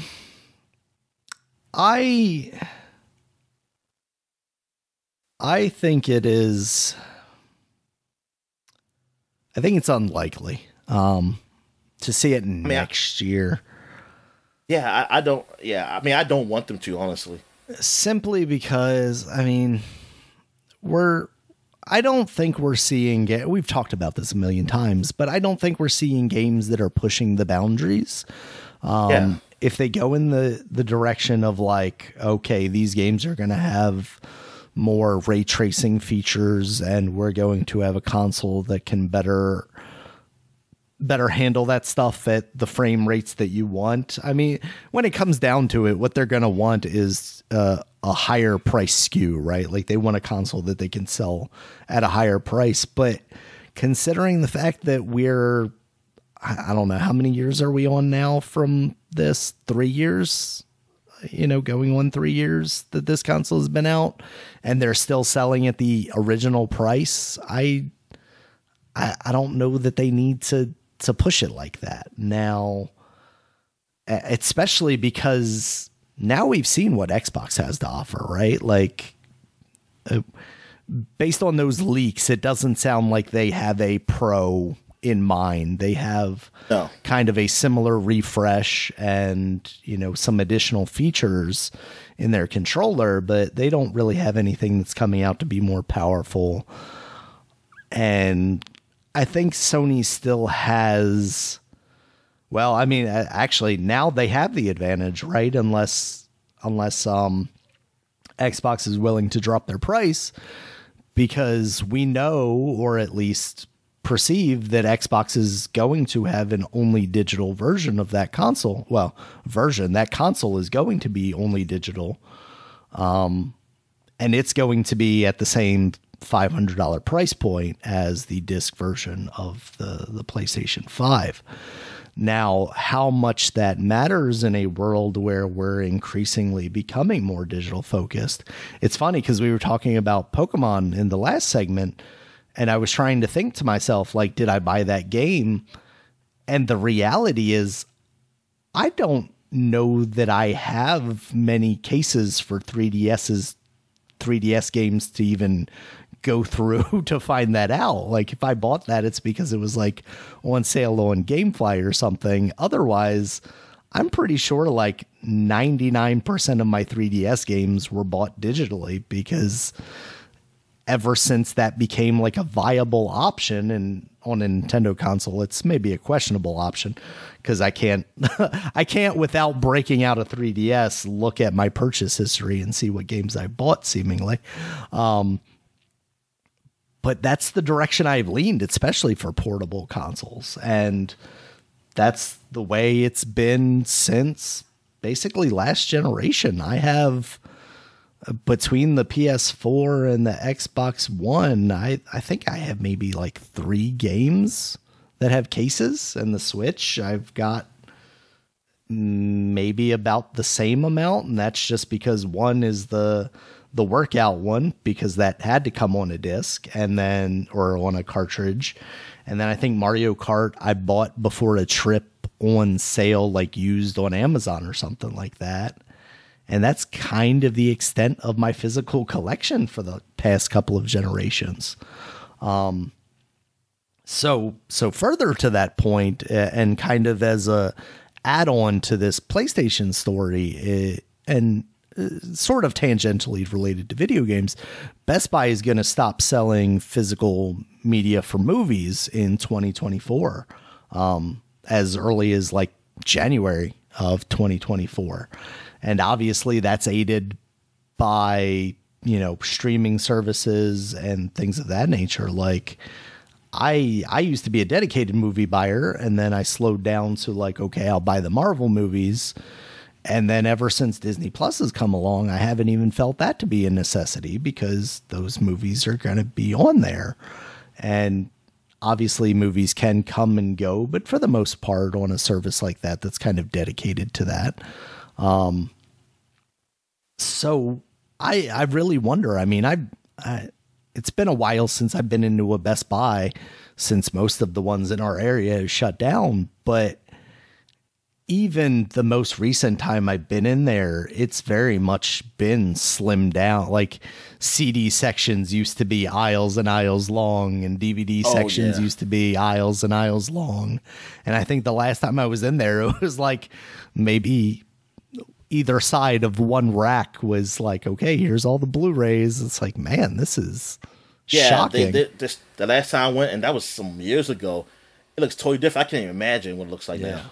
Like, it's just because of everything changing, like for digital, man, it just made like all those sections a whole lot smaller, man. And because it's funny how people were talking about the physical media, and I think it was I showed you the thing about what it was, a Ubisoft saying, that's a guy from Ubisoft saying that like physical media games aren't going to go away. Because like people, they want to be so there's still a lot of people who want to just have the game. Yeah. But like I sent you that tweet, like somebody saying, it's like, yeah, I don't believe them, because a lot of games require online authorization, and not only authorization, but then like I said, with the whole patches and shit, absolutely, and everything, like we said before, we've been talking about, and like I'm just mad. I mean, these comments, I'm thinking like, are y'all in denial? Like, do you know how oblivious are they? Y'all play these games. You know that games come with patches. So at the time when the game stops and like you can't download, it's like you can't download the patch. You just got the physical disc. What you gonna do? Yeah, you gonna have the patch always on your hard drive? If that's the case, then what's the difference between that and a digital game then? What's the difference? So I like because so just say like, oh, I got the physical game, I have it now, I can play it anytime. But now the game you're playing is broken. Because you know how these companies come out, being like, they put out a game, oh, it's not working, but you put this patch in, What and it works. does it look like to walk into a store in 2023, buy a copy of Cyberpunk 2027 on a physical disc, put it in my console that's not connected to the internet, and try and play that game? Like, that disc is meaningless. Yeah, I'm thinking like y'all keep saying that you're not fighting. That's what I'm saying. You're not fighting for the right thing. No, you're not fighting for the right thing. You're fighting for the media to still be physical, but you need to be fighting for people to put out products that are done because or something, because to make it meaningful. Put patches on those discs. Like you're not because I'm like it's not about like. Yeah, you want something that was in the past, but the games aren't the same anymore. And a lot of games, like I say, they're online games that don't matter. Like, it don't matter about having a physical disc. And check me out. I've got Destiny on disc. And because, like, I know some people say, well, local co-op or something like that. And that's some argument for that. Like, the only argument for physical media is really, like you mentioned before, maybe Nintendo games, because of how Nintendo treats their online stores for old systems. You see what they're doing. It's almost like, oh, yeah. And because, maybe. I mean, if we're speaking of strictly Nintendo developed games, we're also talking about games that's what I mean. That's what I mean. Nintendo far more games. Finished and refined when they are released, you know? Yeah, it's not. They don't tend to get a patch except for. I mean, there's been a few. There's been a few games because something was wrong with them, and some that probably should have had a patch. Yeah, I don't know. Pokemon, maybe Pokemon. Did Pokemon get a patch? Yes, Pokemon's definitely gotten some patches. Yeah. See, something like that. Yeah, I mean, they're even at the point now where it's they don't put out games that are necessarily finished. So I don't know. The whole physical thing, like, I don't know what you're arguing about. Like, I'm not saying you're wrong. You can go ahead and argue, because it won't matter to me. Because I already see that they're not going to make prices go lower. No. And that's what.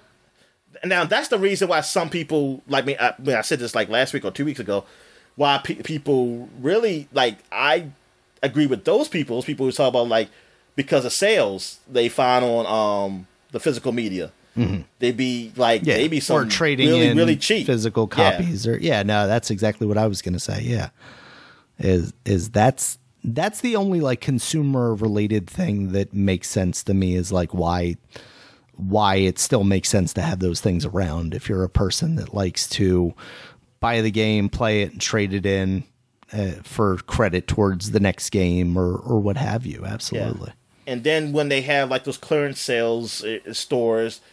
Like of a game because they trying to just get rid of it. Like we're going to see at Best Buy and Walmart apparently, because now there's word out there that because of that slide about the digital only Xbox, that Walmart may stop carrying physical Xbox games next year, which would make sense because if I don't know when they plan on releasing that, I think it was winter of next year is what that slide had.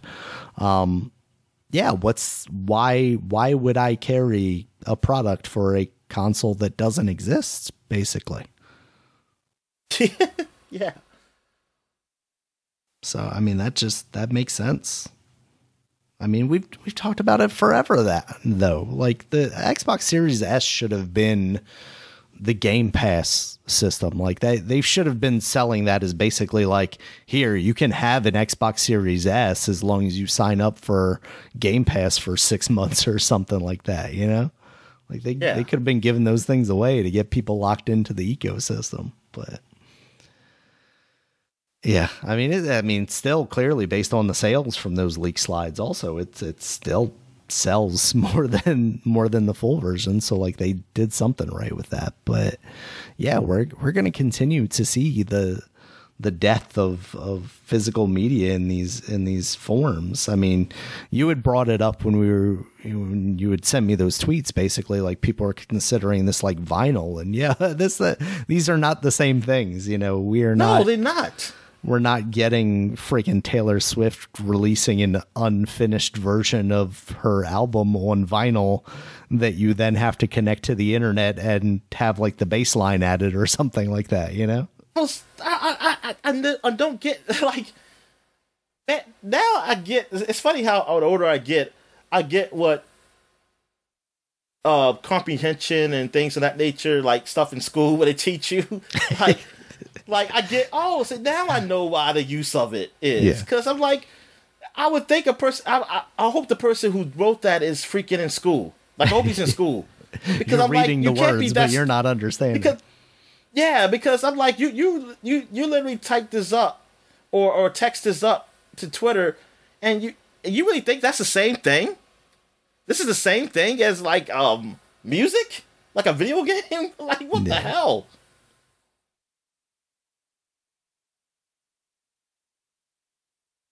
So but yeah. The PlayStation Slim thing, and like, yeah, I mean, so, how much is it going to cost again? 400. Same price, so 500 for the disc one, and then 450 for the digital only. So that's an increase of $50. 450. So 450. Okay. Yeah. And how much was the digital before? 400. It was 400. Yeah. So the Slim is more than the other one. Yep. So they are effectively raising it has the more price. terabyte. That's what it was. What, right? That's it's slightly more storage, because I think the digital only version had some weird number like 825 gigabytes or something like that. Whoa! What? Whereas, it was that? I thought it was still the same. No, it was something weird like that. And well, I think both PlayStations had that because of the storage that they were using. It was some weird like number that wasn't exactly a terabyte. And then now it's going to be a true terabyte, it sounds like. So we're not talking about like double the storage or anything like that. We're talking about maybe like a 25% upgrade. So they had a fake terabyte, and now they got they got just a real. They didn't just go like, we gonna do 2 terabytes. No, we're gonna do no. There's a real terabyte now. Man, what the fuck? Oh man, that's it's 1 terabyte versus 825 gigabytes was the original. I'm still a little disappointed that we talked about. Are they discontinuing? Is it discontinued yet? They haven't said officially of the digital one? Basically have said that as the sales of the previous one, as those models sell out of the stores, this will come in and take its place. This isn't coming in until around November. But yeah, they're basically phasing out the old versions. But I mentioned it when we first saw this leak, is like, I'm surprised that they would do something like this when they were kind of making it a big deal that you could switch out the plates, because like now those plates are completely different. So are they going to have new plates? And I guess basically the Spider-Man plates are going to be the last like special plates for the old version of the PS5. You're just going to have to tape them on and just look crappy. Exactly. It's going to have a huge pop collar like that. Yeah. Yeah. So that's kind of disappointing to me. I would have liked to see them incorporate that, but like obviously at that same time, it's hard to reduce the size unless you make it narrower, I guess, if you still want to keep that. But I don't know. I had high hopes, but I guess it's going to be basically the same thing. Like this is why you need to make these things look simple. Exactly. You make your systems look simple, man. Damn. Because like now they even have those console wraps for the Xbox Series Xbox Series X. But like once that round one comes out, you're not going to be able to use that cool looking Starfield thing anymore. So, you got it, and make it a rectangle. Yeah. Or if you, I mean, it could be round, but that was the original one. The original was round. You know what I mean? Like, like now they trying to do what, like a Echo or something, or pretty much. With that, I don't. Whatever, man. Damn. I think It's this is also the longest funny because, I've gone without getting a new system. Yeah. That's just because how the ecosystem has worked. Because these games just I'm still able to play them. I'm still able to play them. Yeah. So. That's what we got going on there, Dominic. Did you see anything else story-wise? I know it was a little light this week that you're interested in talking about. Nah, I think I'm good, man. All right, we'll get into these new releases. We got a decent amount this time. First up, Forza Motorsport. You talked about that a little bit earlier. PC and Xbox Series X. That's, of course, on Game Pass as well. Little Gator game. That's a game that's been out on PC for quite a while now. That's now out on the PS4. Is it Gator Golf? No, it's a little platforming game. I feel like you've probably seen it before because he's been kind of around. Is he a happy looking gator? He is a happy looking gator. He's a very cutesy looking gator. But that's a platforming game. I've heard good things about it. And that's out on the main consoles now, PS4, PS5. Oh, no, I don't think I've seen this guy. No? I feel like I've seen him around like Humble Bundles and things. Oh, he's Link. He's a shirtless Link. Gator Link. Gator Link. Tunic wasn't good enough as Fox Link. So. Oh, yeah, you say Tunic wasn't good enough Fox, yeah. So now you got to have That's Gator what he Link. looks like, yeah. It looks like... Yeah. That game looks neat. Roblox is now out on PS4, PS5. Honkai Star Rail is now out on PS5. Total War Pharaoh. That's the latest. That one I can play it on your PS5. Yeah. What, Honkai Star Rail? Yeah. You can play that on your phone, Dominic. Keep that there. Total War Pharaoh. Unfortunately, it sounds like that has not been selling as well as previous Total War games, which is not good considering, Creative just having to cancel Hyenas. So Creative Assembly, that is. Oh, man. Yeah. So people don't like the Egyptians? Apparently not, yeah. They don't have guns, so it's not as fun. Wild Card Football, Dominic. Have you seen this? It's from Playground Sports, who made the NBA Playground, kind of a kitted up football game, but it's got the NFL Players Association's license. So it's got like licenses or likenesses and faces, but it doesn't have the actual teams. It also has Colin Kaepernick in it. It has Colin Kaepernick in it? Yeah. Wow. Oh, is he the one in the front? Yep. Oh, with the fro. Yep, that's him. Yep. It looks like it could be an all right game. The reviews are kind of middling, but I wasn't expecting it to be spectacular, but it looks like it could be kind of neat. Is it on everything? What is it on? Yeah, basically. It's on PC, Switch, PS4, PS5, Xbox One, Xbox Series. So, yep, pretty much everything.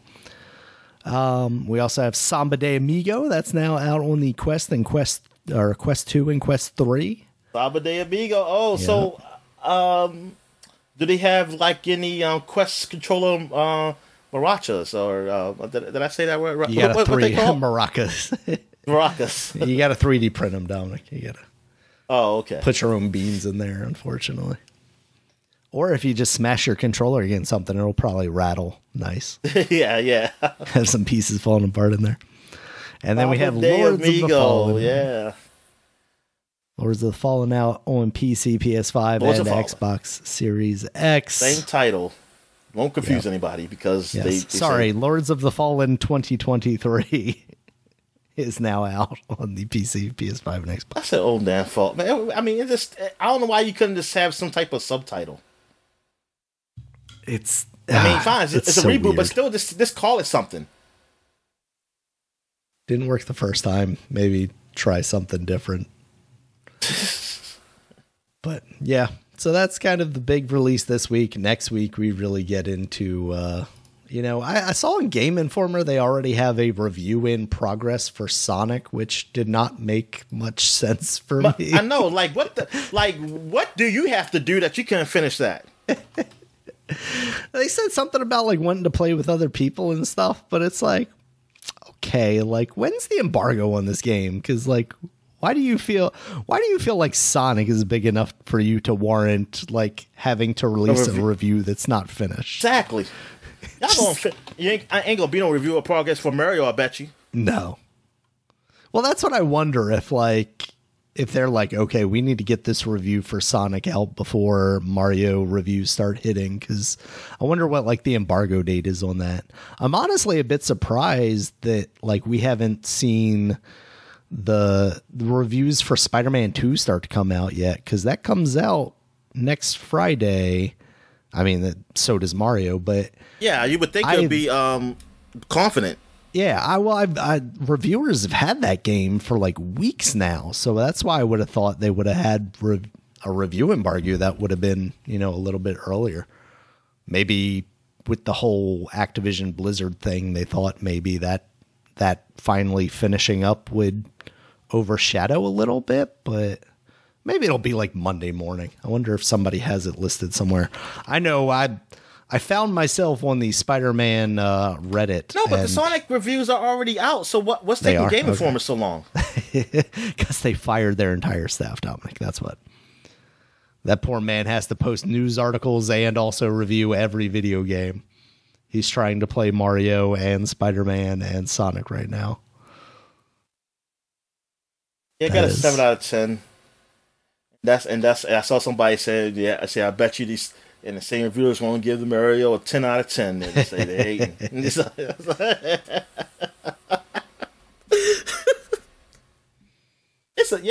I think somebody talked about it. I think, was it the Sonic guys talking about them releasing their game the same week as the Mario's? Yeah, they were talking about that. Yeah, it's definitely a choice. Well, Sonic is on more platforms, so they got that. That's what they got going for it. That's all. That's it. Yeah, That's Spider-Man's embargo is up on Monday at 10 a.m., so just a couple of days away from when we're recording this right now. 10 out of 10, and then we can call them all like people in Sony's pocket hating. Starfield's better, Dominic. Yeah. Yeah, so we shall see how that game turns out. I got Miles Morales to finish up before I jump into that, but...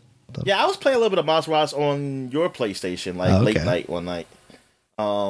Just to see, guys, I was trying to see, like, hey, is this still working? Me be able to play on your system, and it is. And I was like, oh, okay, yeah, it's still working. And at first, it did kick me out the game, but then when I went back in, it played all right. It played all right. So, gotcha.